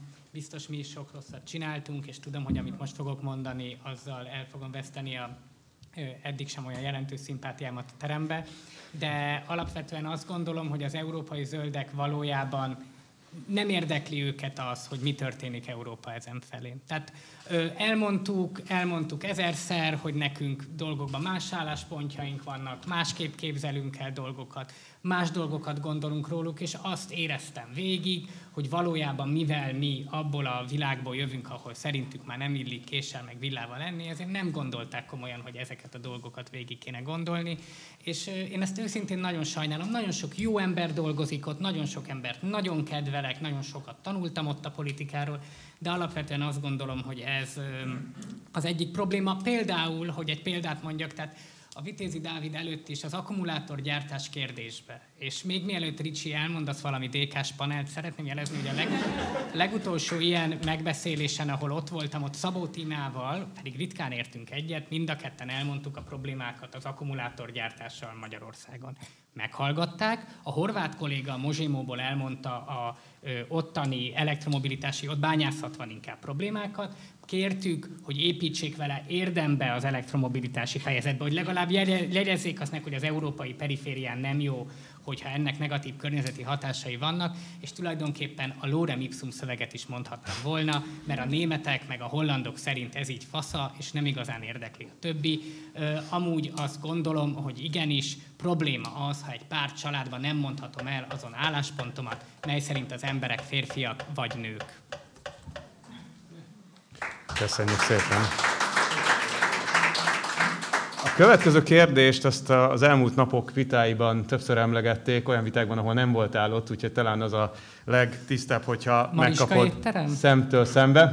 Az étterem? Ennél rosszabb.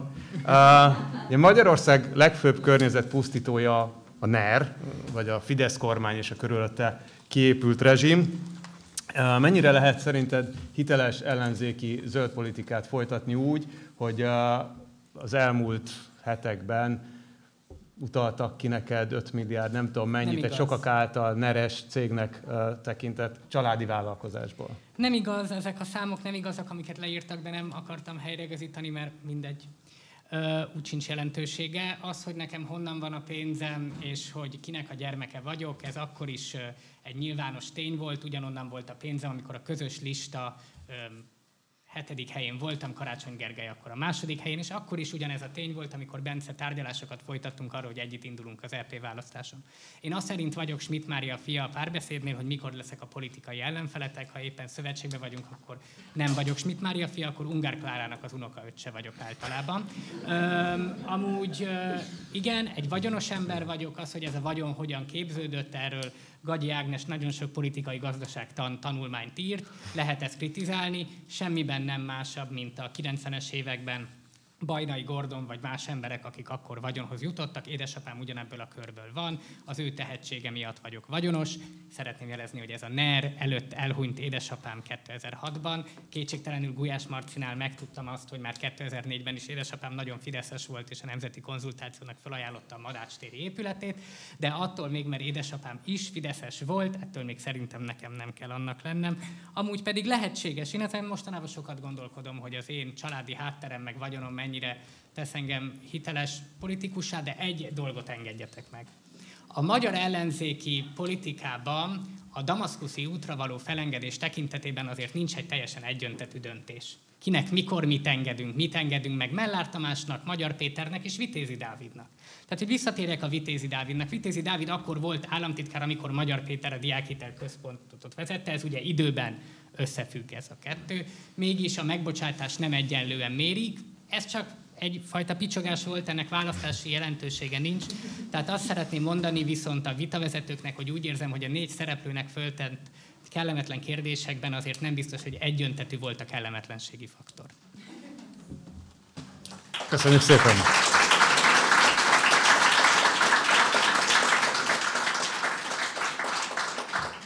Köszönjük szépen a jelölteknek a válaszokat, most pedig a következő körben eldöntendő kérdéseket, illetve állításokat fogunk kijelenteni, feltenni a jelölteknek, és az egyetértés vagy egyet nem értés mértékében a következőkben Bence által bemutatott módon kell kifejezni válaszukat. Akkor most én leszek a légiutas kísérő. Most egy kicsit pihenhettek, legalábbis a torkotok pihenhettek kellemetlen kérdések után. Szóval van ez a 2 csodaszép kartonlap mindenki előtt, és ezzel 7 különböző válasz lehetőséget tudtok megjeleníteni. Alapvetően olyan állításokat fogunk tenni, ahol az egyetértés lesz a zöld álláspont, úgyhogy ha nagyon felemelitek a zöld lapot, az azt jelenti, hogy teljes mértékben egyetértetek az állítással. Ha kicsit emelitek fel a zöld lapot, akkor inkább egyetértetek az állítással. Ha mind a 2 lapot felemelitek, akkor úgy egyet is értetek, meg nem is, kicsit nem értetek egyet, és nagyon nem értetek egyet. Ha pedig szerintetek a kérdés rettentő rossz, akkor mutassátok, vagy X, vagy bármi, szóval, hogy... Mint Tajvanban.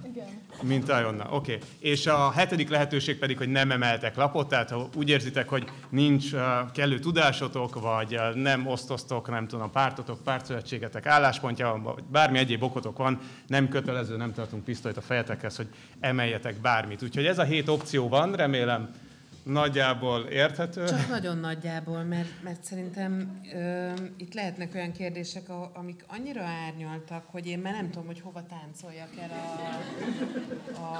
a legyezőimmel. Ráadásul van egy ilyen diszfunkcióm, hogy nem tudom, hogy melyik kezem melyik, és hogy hova. Tehát én majd így fogok táncolgatni. Meglátjátok, kurva jó lesz. Meggondoljuk túl, minden esetre nagyon szép képeket lehet majd készíteni rólatok, amikor ezt csináljátok, és aztán 5 év múlva elővesszük ezeket, és megnézzük, hogy mennyire tartottátok magatokat hozzá, hogyha feljött a téma az Európai Parlamentben. Az első állítás így hangzik. Az Unió hibát követett el, amikor a taxonómia rendeletben zöld forrásként sorolta be a nukleáris energiát és a földgázt. Tehát, hogy ez egy hiba volt zöld energiának tekinteni a nukit és a földgázt. Egy technikai kérdésem lehetne? Szeretnék kérni, ahogyha már ilyen EP vitában vagyunk, én szeretnék kérni egy külön szavazást a két külön feléről. Oké, jogos, ugye? Mire nem jó az EP-s tapasztalat? A rutinos versenyző kedvéért akkor ki az, aki szerint hiba volt zöld forrásként meghatározni a nukleáris energiát a taxonómia rendeletben?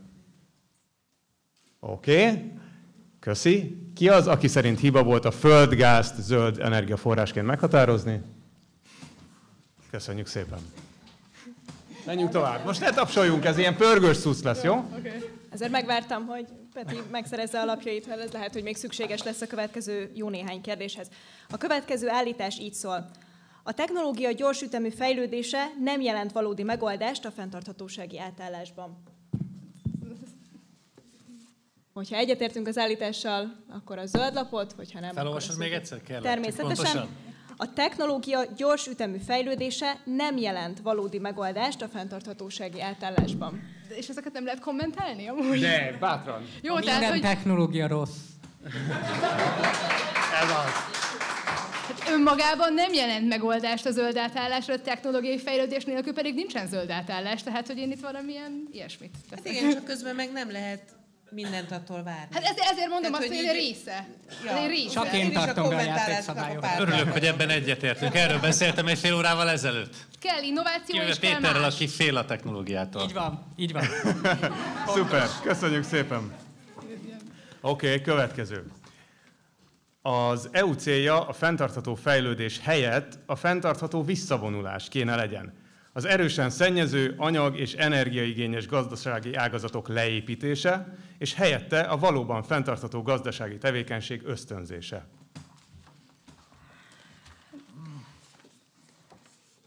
De ezek annyira vezetett kérdések, Bence, ezek olyanok, mint a nemzeti konzultáció, ne haragudj. Nem! Nézd meg! Nagyon sokféle legitim válasz van rá. Igen. Hát most De reagálhatunk akkor erre is gyorsan? hadd reagáljunk már. Járjon a szánk, ha már itt vagyunk, Jó. és mikrofon van előttünk. Oké. Szerintem ez azért bonyolult kérdés, pontosan ugyanúgy, mint a digrósszal, hogy kellenek rendszerkritikus álláspontok, de jelenleg még nincsen egyetlen olyan elméleti keretrendszer, amivel maximálisan ki tudjuk váltani a mostani helyzetet. Tehát szerintem ennek szuper, amit mondasz, és ennek nagyon sok tartalmi elemivel egyetértek, de nem önmagában megoldás. Ezért mondom ezt. Le az avokádóval. Pont erre akartam utalni, hogy persze tök jó elméleti szinten, de közben meg kell vizsgálni, hogy ez kinek mit okoz. És hogy pont ne azoknak okozzunk kárt, akik egyébként is már kárvallottjai a jelenlegi rendszernek, életnek, Magyarországnak. Tehát, hogy persze, hogy. Csak hát milyen áron.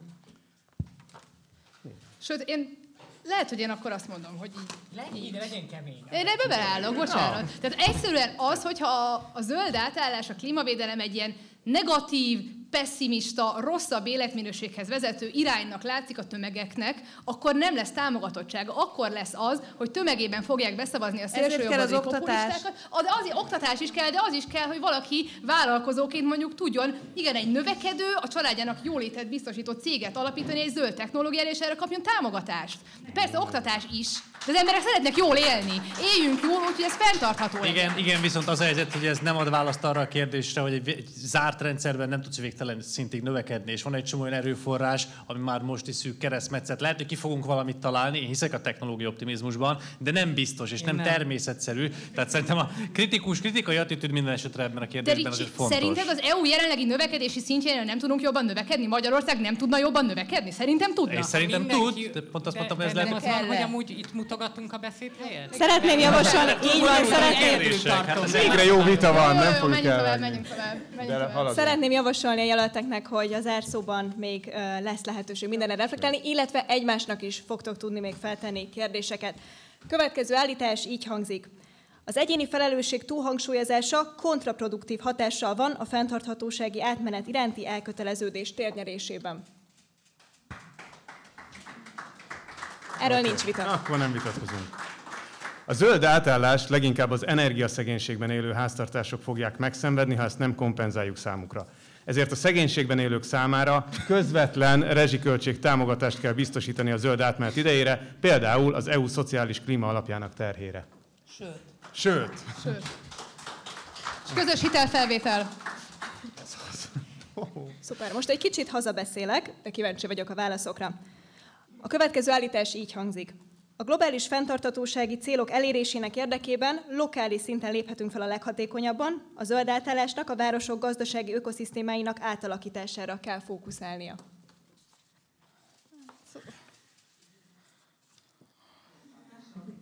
Leghatékonyabban? Nem, leghatékonyabban globális szinten tudunk fellépni, de fontos része a kicsi, szóval nem tudom. Ilyesmi. A városok valóban a legnagyobb kibocsátók között vannak, tehát a mondatnak az a része igaz, hogy a városok adaptációját erősíteni kell, de a globális, a GVC-k, a globális értékláncok átalakításán kívül és rövidítésén kívül, és a szabályozáson és a reguláció nélkül ez nem fog működni, tehát nem lehet csak a városokra terhelni ezt a kérdést. Én is azt gondolom, hogy nem lehet lokális szintre szorítani ezt, hanem globális szinten kell valamiféle igazságosságot és egyenlőséget kidolgozni. Én megtartottam magam a játékszabályokhoz ismételten egyedül.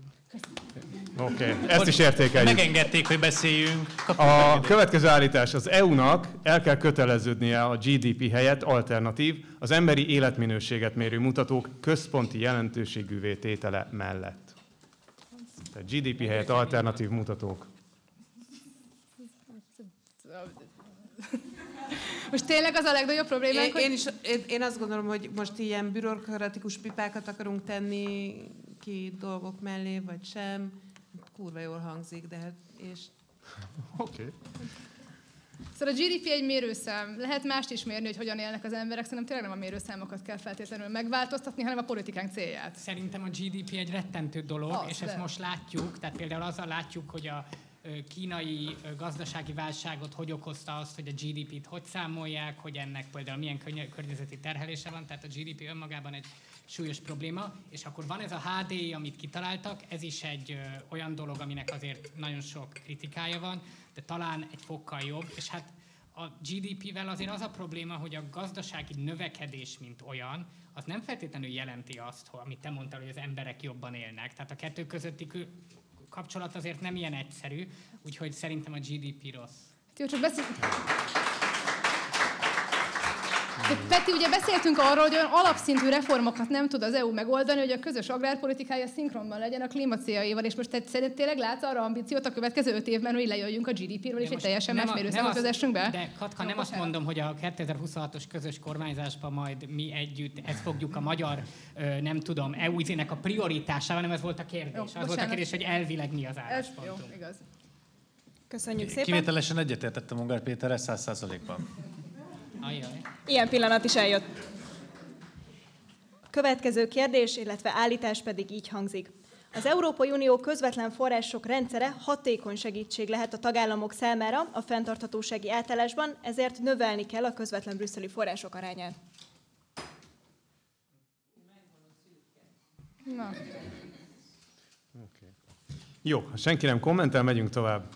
Az EU-nak a minimálbér szabályozáshoz hasonlóan közös szabályokat kellene alkotnia a munkajövedelemmel nem rendelkezők számára egy garantált minimum jövedelem sémáról. GMJ. Ricsik ez a magasban. Okay. Én szeretném elmondani, hogy az európai minimálbér szabályozás, amit a Demokratikus Koalíció azt állítja, hogy az egy valóban nagyon megtörtént fasz a dolog, nem így van. Az európai minimálbér szabályozás valójában tulajdonképpen semmi. Azt hitetik el az emberekkel, hogy azt jelenti, hogy nekünk majd olyan minimálbérünk lesz, mint Ausztriában vagy Hollandiában. Nem ezt jelenti. Ez egy számolási módszernek a nagyon részletes ilyen aldolgai vannak benne, tehát hogy ezt Dobrev Klára elérte, hogy mindenki ugyanúgy keressen, mint nyugaton, nem így van. Hazugság. Igen, de a kérdés az jövő időre vonatkozott, nem? A Dobrev Klára nem ezt mondta, de azzal nagyon egyetértek, hogy ezeket a szabályokat szigorítani kell, és konkrét mérőszámokat kell beletenni, különben nem jelentenek ezek a szabályok nem semmit. Fog, de Ricsi, hát nem lesz olyan, hogy az euró, ha már le lettem szidva a GDP miatt. Tehát nem lesz olyan, hogy az Európai Parlament elfogad egy határozatot arról, hogy a magyar minimálbér meg a holland minimálbér legyen egységes. De a mi javaslatunk nem is erről szól, bocsáss meg Péter, a mi javaslatunk arról szól, hogy az országon belül a medián fizetésekhez képest legyen egy olyan rögzített szám, ami a minimálbért vagy a bérminimumot megtartja egy olyan szinten, ami arányaiban megfelelő, vagy megfelelőbb lehet. A mi javaslatunk erről szól, tehát kérlek, hogy ebben ne csúsztass. Igen, de ebben az a problémája, hogy a nyugati cégek érdekeltek abban, hogy Magyarországon, meg Romániában, meg Bulgáriában alacsonyabb legyen a bér, mert ebből szerzik a profitot. Ezeknek a cégeknek befolyásuk van a nyugat-európai országokra, tehát ez nem valószínű, hogy a következő EU-s ciklusban megtörténik. Szerintem ezt a DK-sok pontosan tudják, mert értelmes emberek, és nem értem, miért állítanak ezzel ellentétben dolgokat.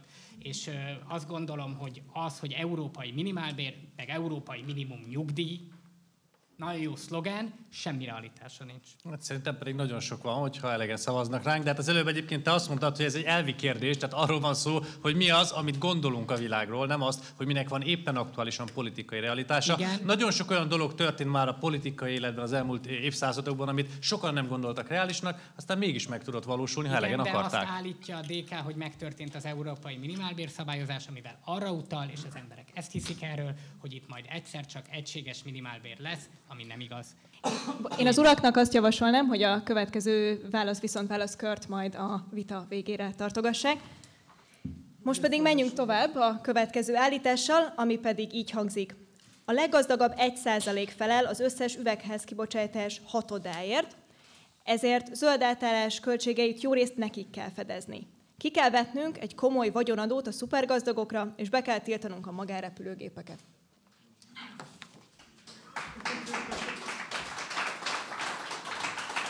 Köszi. És ezt ki lehet egészíteni, hogy a cégeknek kéne fizetni az átállás nagy költségeit amúgy emellett? Tehát, hogy egyéneket meg lehet adóztatni, Mindent és ki tök lehet jó. egészíteni. És a cégek tulajdonosai a nap végén magánszemélyek. Hát jó, csak... De igen, a cégeket is rommá kell adóztatni. Köszönjük a liberális kollégának a felvetést. Remélem még erre kitérünk. De a következő kérdés nem erről szól, hanem azt állítja, hogy 2026-tól az uniós költségvetés 10%-át a biológiai sokféleséggel kapcsolatos célkitűzésekre kell fordítani. Most... Igen. Ez egy költségvetési szavazás lesz.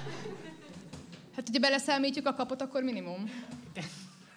Én nem tudok számolgatni. Én nem tudtam, hogy Soha. Humászok. És akkor most kicsit a hagyományos zöld kérdésektől térjünk át a szociális oldalra. Nevezetesen az állítás így hangzik, addig nem beszélhetünk fenntartható Európáról, amíg nem biztosított minden uniós polgárnak a méltó lakhatás. Mi volt ez?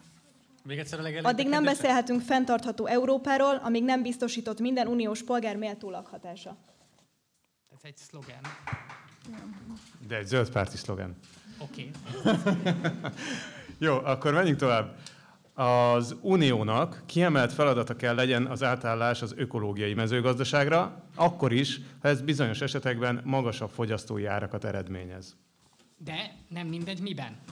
Tehát magasabb fogyasztói ár nem a paradicsomba, de mondjuk, ami nem idény zöldség vagy idény gyümölcs, meg nem az alapvető húsipari termékekre, tehát hogy azért a miben jelent fogyasztói árnövekedést, az nem mindegy. Az avokádóban. Az avokádóban Avokádóra így van. lehet, de... Az avokádóban igen.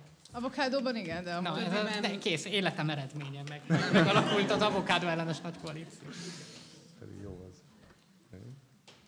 Következő állítás így hangzik, az EU-nak szükséges lenne szigorúbb szabályozást hoznia annak érdekében, hogy a forgalomból kikerülő akkumulátorok hulladékkezelése és újrahasznosítása abban az országban történjen, ahol forgalomba kerültek, nem pedig abban az országban, ahol gyártották őket. Még Tehát, egyszer. hogy Magyarország a forgalomban, ahol eladták az autót. Igen, az állítás így hangzik, az EU-nak szükséges lenne szigorúbb szabályozást hoznia annak érdekében, hogy a forgalomból kikerülő akkumulátorok hulladékkezelése és újrahasznosítása abban az országban történjen, ahol forgalomba kerültek, nem pedig abban az országban, ahol gyártották. Forgalomba kerülés alatt itt nem azt értjük, hogy itt beszerelik az autóba, Értem, hanem hanem ahol az az autót autó eladják. az útra Igen, kerül. Jó.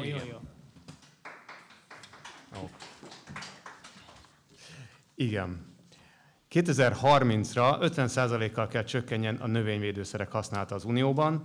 A A glifozát nem szükséges a termékeny gazdálkodáshoz, sem a gyomírtáshoz, a glifozátot be lehet és be is kell tiltani, és a gazdáknak pénzügyi támogatást kell nyújtani ehhez a váltáshoz.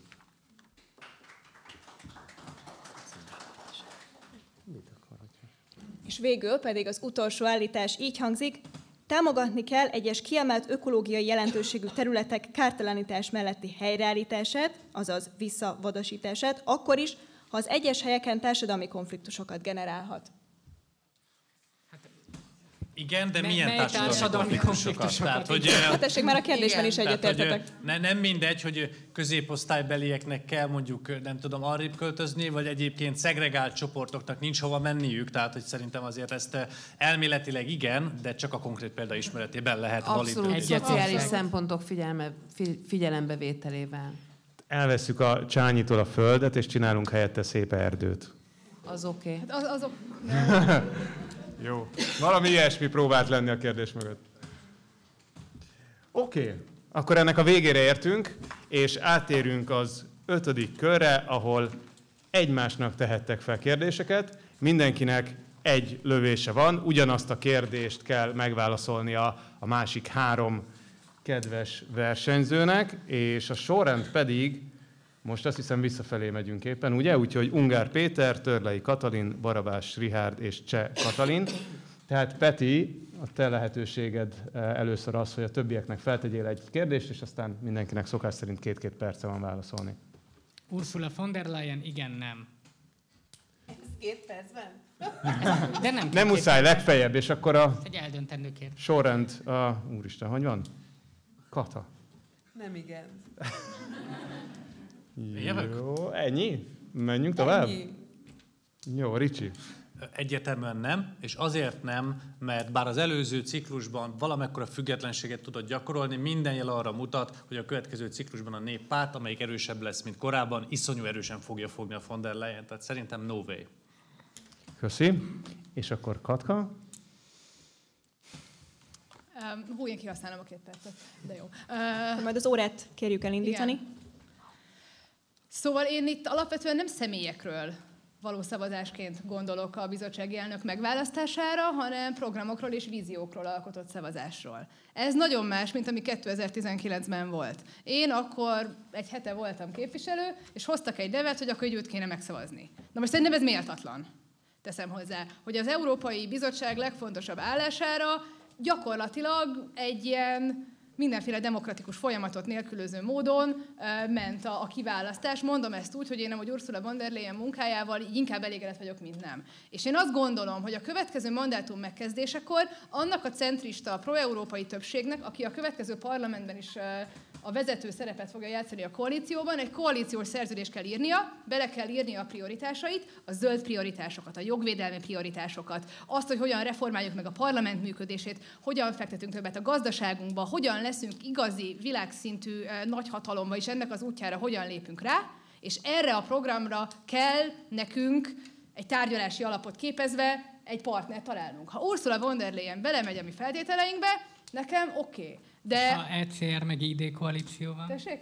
ECR vagy ID koalíció? Hát én nagyon kíváncsi vagyok, hogy az ECR vagy ID koalíció megszavazná Ursula von der Leyen, tehát hogy arra így... Szerintem, hogy a von der Leyen szeretne bizottsági elnök maradni, akkor neki a centrista többséggel kell tárgyalnia. Tőlünk jobbra nincsen neki többség, ez teljesen egyértelmű. És ugye azért azt se felejtsük el, hogy azért nézzük meg, hogy ki lehet még, és von der Leyen sok érdemi kritika éri szerintem, jogosan. Orbán Viktor.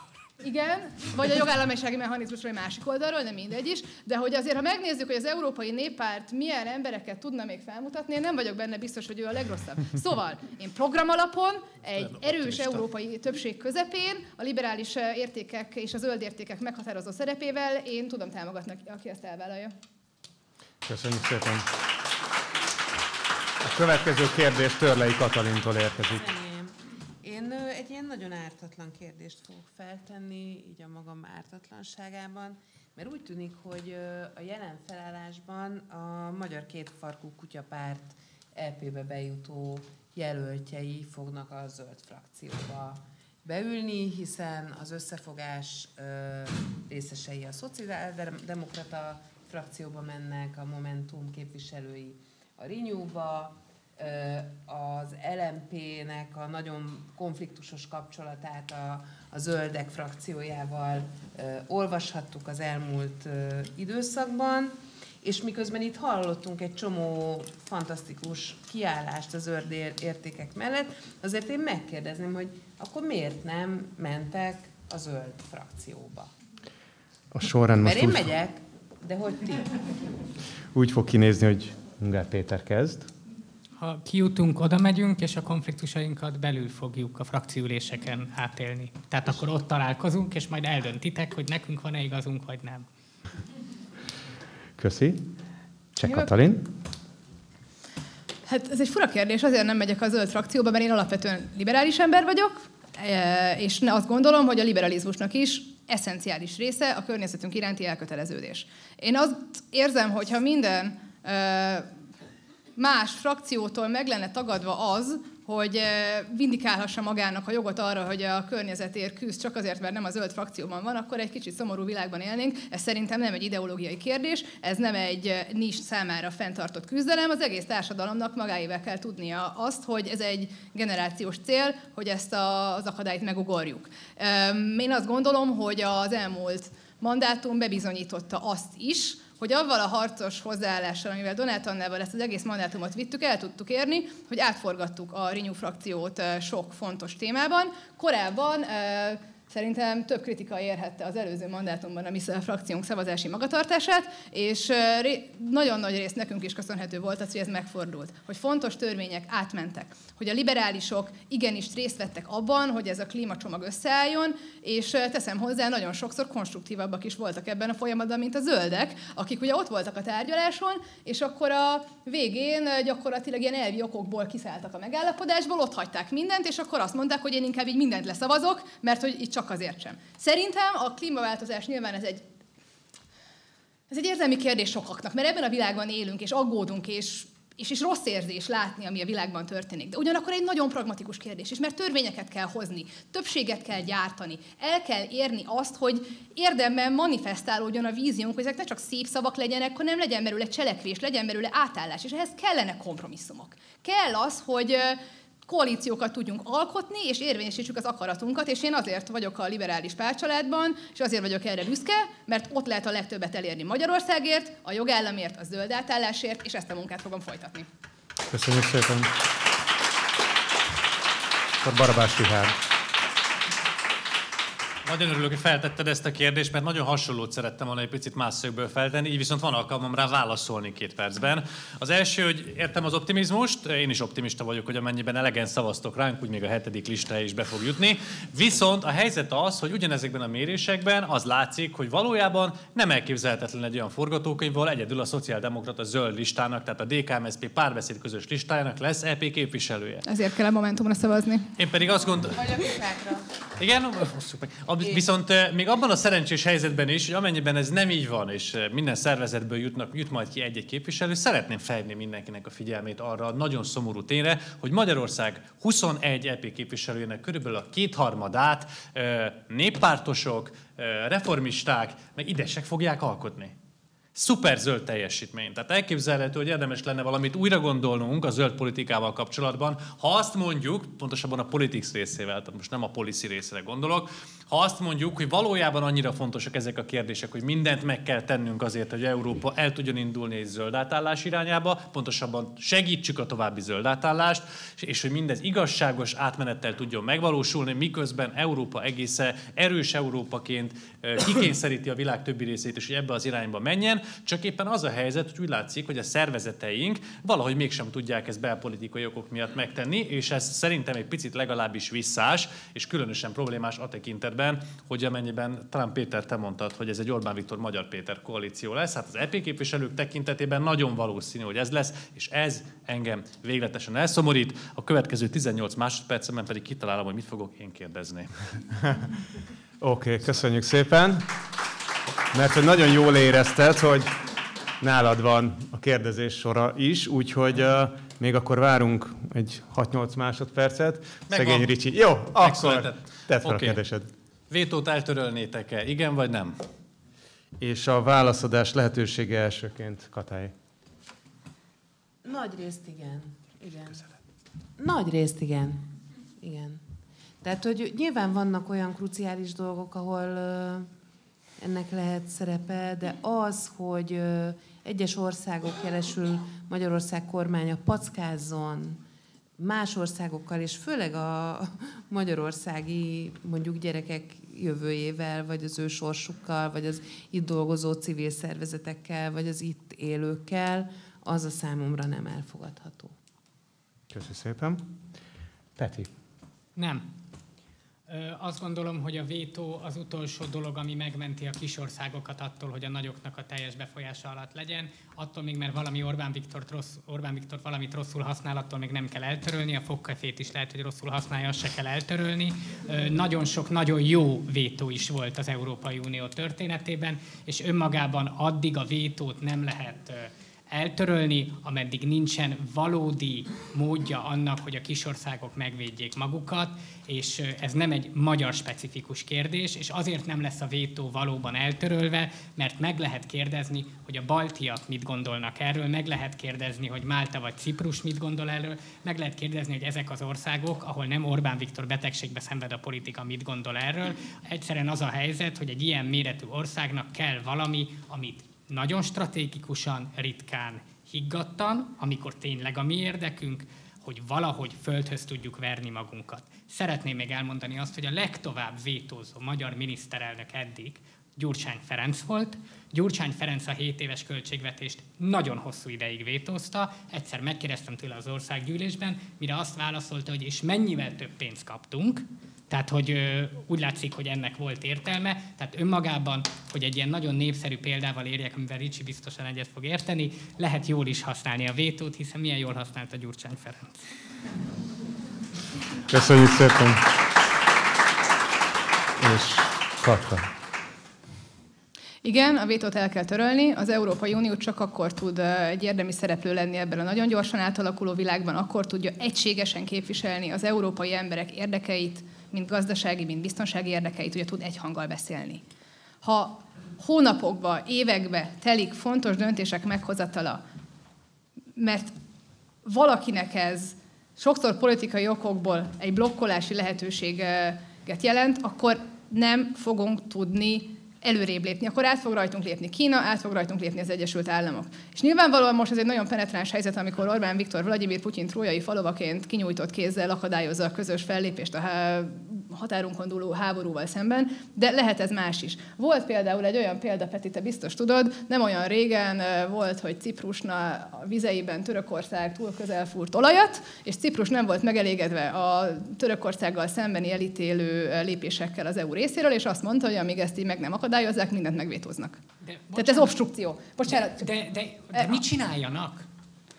Én azt gondolom, hogy ha mi komolyan vesszük magunkat, hogy itt most 450 millió ember közös akaratával szeretnénk formálni a világot egy olyan képre, ami nekünk megfelelő, szeretnénk érvényesíteni a gazdasági érdekeinket, a demokráciához fűződött víziónkat, akkor igenis kell az, hogy egy sokkal nagyobb fokú összehangoltság legyen. És ennek van egy másik része is. Szerintem az, hogy az Európai Unió bővüljön, az a mi túlélésünk záloga, és ez egy stratégiai érdek. Ugyanakkor én azt nem tudom elképzelni, hogy az Európai Unió, ami már 27 tagállammal sem működik, ha majd felvesszük Szerbiát, felvesszük Ukrajnát, felvesszük a Nyugat-Balkánt, amit egy ponton meg kell tenni, na akkor végképp működésképtelenek leszünk. Az egész Európai Unió működése súlyos reformra szorul, az alapszerződések reformjára. Ezt mondta ki az Európa jövőjéről való konferencia is, ahol európai állampolgárok milliói mondtak véleményt, nekünk az a feladatunk, hogy ezt szállítsuk számukra. Köszönöm szépen. Erre nem lehet reagálni, mert szerintem ez egy érdemi vita. Még van ez egy tök jó vita, de még van egy utolsó kör, amikor, ha a Katka ezt kérdezi, mert még neki van egy kérdésfeltevési lehetősége, de ha nem, te ügyesen beleszövöd a válaszodba. Tehát akkor most Katkánál a kérdés joga, és azt hiszem pont a Petivel, a Ricsivel és a Katával folytatjuk akkor, mint válaszadókkal. Jó. Én azt szeretném kérdezni tőletek, hogy mit tudunk tenni közösen azért, hogy bezárják a Samsung gyárat, aminek a környezetvédelmi engedélye ugye nem érvényes, amit már nagyon sok párt próbált tematizálni. Mi is egy civil szervezetekkel egy blokkádot szerveztünk pár héttel ezelőtt, ha jól tudom, nektek is most van egy ilyen akciótok. Sokszor politikailag szóvá tesszük itt Magyarországon, láthatóan ez alacsony hatékonysággal működik, és itt ül velem szembe a sorban Vajda Viktória, aki most önkormányzati képviselő Gödön. Szerintem őt is érdekelni a válasz. Szóval tehát tényleg sok minden választ minket el politikailag egymástól, azonban ez egy közös cél szerintem, hogy a Samsung gyár bezáratásáért fellépjünk, európai, helyi, akármilyen szinten mit tudunk tenni közösen ezért. Péter. Volt a blokkád, ahol civil szervezetek, ti is, meg mi is ott voltunk, nekünk most van egy mai blokkádunk, bárhol hívtok, csatlakozunk bármelyik blokkádra, bárki odaláncolhat engem. Emellett én azt látom, hogy valamilyen módon ki kell kényszeríteni azt, hogy erről döntés szülessen. Lehet, hogy mármint, hogy az akkumulátorgyártásról úgy nemzeti szinten. Ez nem lehet csak ilyen, és ez volt eddig a probléma az egyik akkumulátorüggyel, hogy specifikus helyi, én értem, hogy ott a legszörnyűbb Gödön, meg Debrecenben, de hogy nem fogtuk össze az összeset egybe egy országos tiltakozással, szerintem ebben van dolgunk, és összességében már Orbán Viktor elkezdett ebből, csak nem emlékszem, mert elvitte az idő, a legutóbbi, mi az, amit tart minden évben, hogy hívják? Évértékelő, ez az a szó, amit kerestem, köszönöm. Tehát a legutóbbi évértékelőn már elmondta, hogy hát az akkumulátorgyár és a helyi követelések, de hogy úgy alapvetően jó, már elkezdett kihátrálni, mert látják azt, hogy ebben egyre csökken az országos többségük, úgyhogy szerintem valamilyen módon országosan több pártnak összefogva együtt kell működni abban, hogy megváltozzon ez. Emellett minden per jó, mi is, meg ti is folytattunk 2 különböző pert, ezt amúgy egyesítették. Mondjuk, hogy ez meddig fog meg hova kijutni, az egy érdekes kérdés, amiben lehet, hogy én sem fogadnék nagy összegbe, hogy ez önmagában megoldja a kérdést, de szerintem ezeket lehet tenni. És még egy nagyon fontos dolog, hogy szerintem meg kell próbálni az európai mobilitási célokat megfogalmazóknál elmondani, hogy ennek mennyi negatív következménye van. Én eddig ebben sikertelen voltam. Nem hallották meg. Buzz Eichhut még valamennyire érdeklődött az elején, de a végén már őt se érdekelte. Tehát ha valakinek, te Ursula von der Leyennek, vagy valakinek el tudnád mondani, mert ez egy EU-s politikából következik, tehát itt közös az európai vezetés és a magyar kormány felelőssége, akkor abban talán el fogunk tudni érni valamit, úgyhogy szóljatok, kit kell fölhívni. Köszönöm szépen. Kata, tiéd a válaszadás lehetősége. Az előbb nem ezt mondtad, de most is mondhatom. Tényleg? Tényleg. Hazudtam. Én is politikus vagyok. Igen.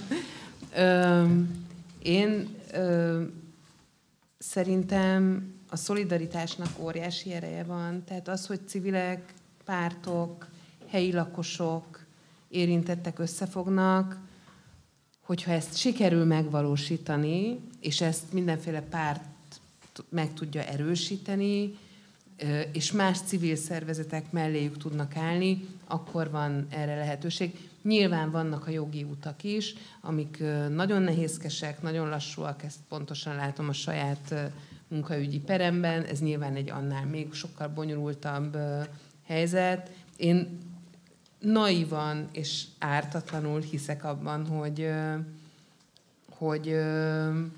hogy az összefogásnak és a szolidaritásnak ilyen ügyekben van helye és van ereje. Még akkor is, hogyha nagyon erőteljes gazdasági érdekekkel kell szembe menni. Köszönöm szépen. És akkor végezetül Ricsi. Nagy részt egy csomó mindennel egyetértek, amit az előttem szólók mondtak.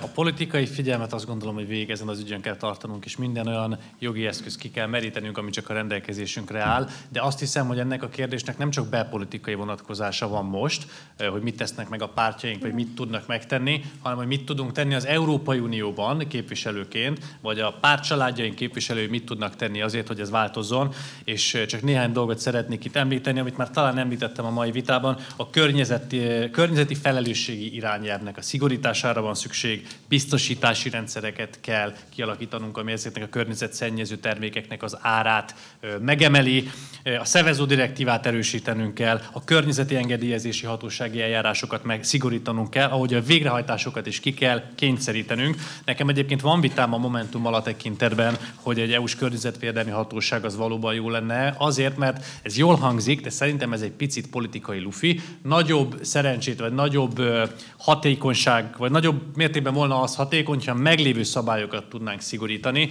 és ebben a Szociáldemokrata és Zöld Szövetség egyébként készen áll, hogy a bejutó képviselőivel sikert érjen el.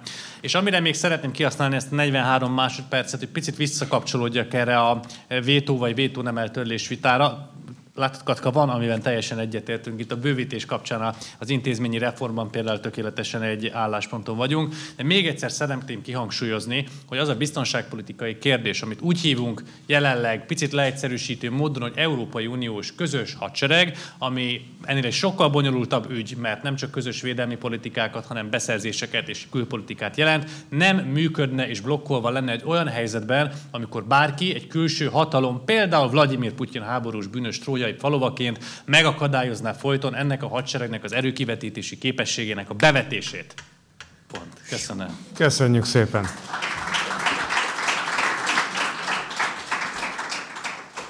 Nagyon szépen köszönjük, és elérkeztünk az utolsó körhöz, a zárszóhoz. Itt most az eddigiektől eltérően 1 percetek lesz arra, hogy röviden reflektáljatok a ma este folyamán elhangzottakra, illetve átadjátok a választópolgáraitoknak azokat a kulcsüzeneteket, amik miatt rátok kell, hogy szavazzanak a most vasárnapi választásokon. A sorrend pedig a következőképpen alakul: Cseh Katalin, Barabás Richárd, Törlei Katalin és végül Ungár Péter. Úgyhogy ezennel, Katka, tiéd a szó. Köszönöm szépen a vitát, és arról szeretnék még az utolsó 1 percben beszélni, hogy miért kulcsfontosságú ez a választás. Nagyon nem mindegy, hogy ki képviseli Magyarországot Európában. Az Európai Parlament talán az utolsó olyan tér, ahol ellenzéki képviselőként érdemben lehet küzdeni. Ahol érdemben lehet kontrollt gyakorolni a kormány felett, ahol érdemben lehet tenni azért, hogy mi magyarok is jobban, boldogabban és nagyobb igazságosság mellett élhessünk.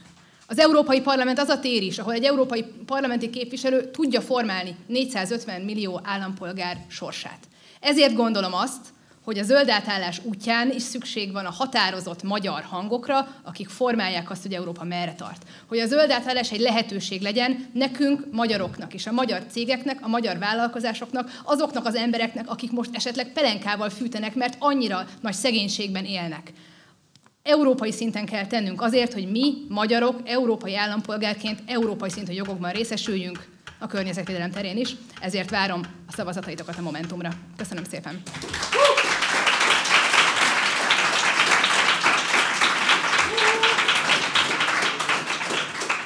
Köszönjük szépen, Barabás Richárd!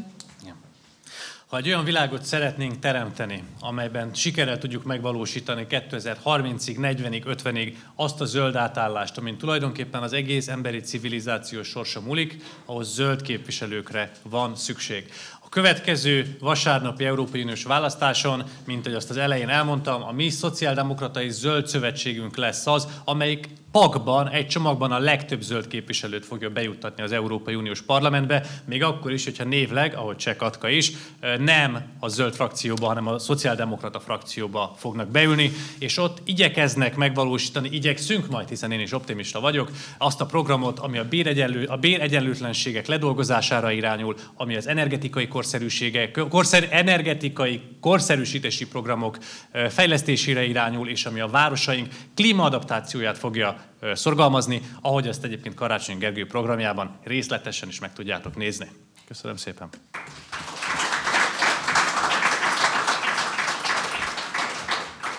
Köszönjük szépen, Törlei Katalin!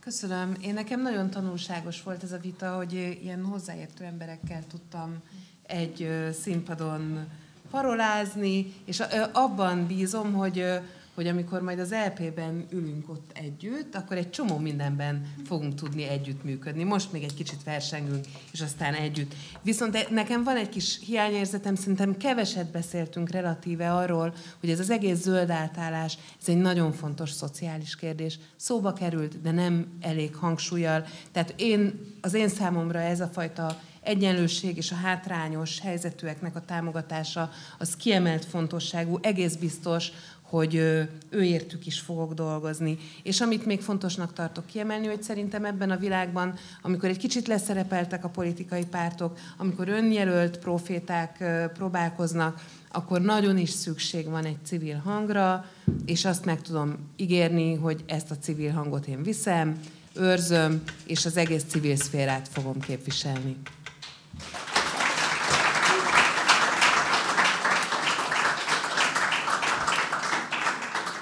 Köszönjük szépen, és a ma este eddig utolsó megszólalásának joga pedig Ungár Péteré.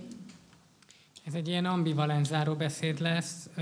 Szerintem olyanra érdemes szavazni, aki abban komolyan veszi a választópolgárokat, hogy nem mindenben tudjuk a tutit. Van, amiben vannak erős véleményeink, az akkumulátorgyártás, vagy a Cseh Katalinnal új közös mániánk a közös agrárpolitika kapcsán, de alapvetően nagyon sok mindenben van bennünk ambivalencia. Ez egy átmeneti kor, nagyon sok olyan dolog történik az Európai Unióban, amit még nehéz látni, hogy ennek mi az iránya, és egy átmeneti korban szerintem az Európai Parlament egy olyan helynek kéne lennie, ahol ezeket a nagyon nehéz kérdéseket árnyaltan megbeszéljük. Itt voltak árnyalatok, én ezt nagyon hiányolom a magyar politikából, általában mindenki különböző hülyeségeket süvít a másikról, és szerintem az árnyalatokat tudjuk mi képviselni. És igen, az árnyalat része az, hogy valaki úgy ül be a zöld frakcióba, hogy ettől nem elért a világba, és vannak ilyen árnyalatok a világban. Nem minden egyszerű, nem minden egy szlogen, nem minden egy 30 másodperces short videó, hanem vannak dolgok, amik 2-3 óra hosszúak.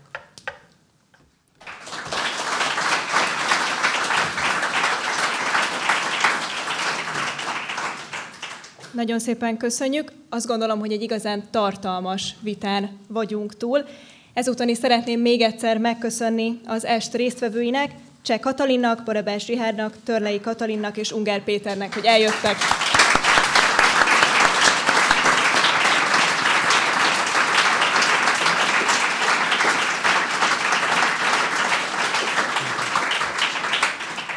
Szeretném továbbá megköszönni a minket online követőknek a figyelmet.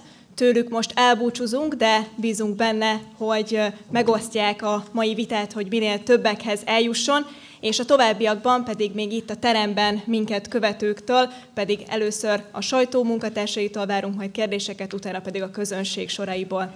És még mielőtt lekapcsolnánk az élő adásokat, én is szeretném kérni, hogy osszátok meg minél több helyen ezeket a tartalmakat, kövessétek be a résztvevőknek a különböző közösségi média csatornáit, a Fenntartható Városok és a Budai Zöld oldalakat, és egyébként megérezzétek jól magatokat, nagyon szép estétek, sziasztok! Sziasztok! És akkor, ahogy előre vetítettük,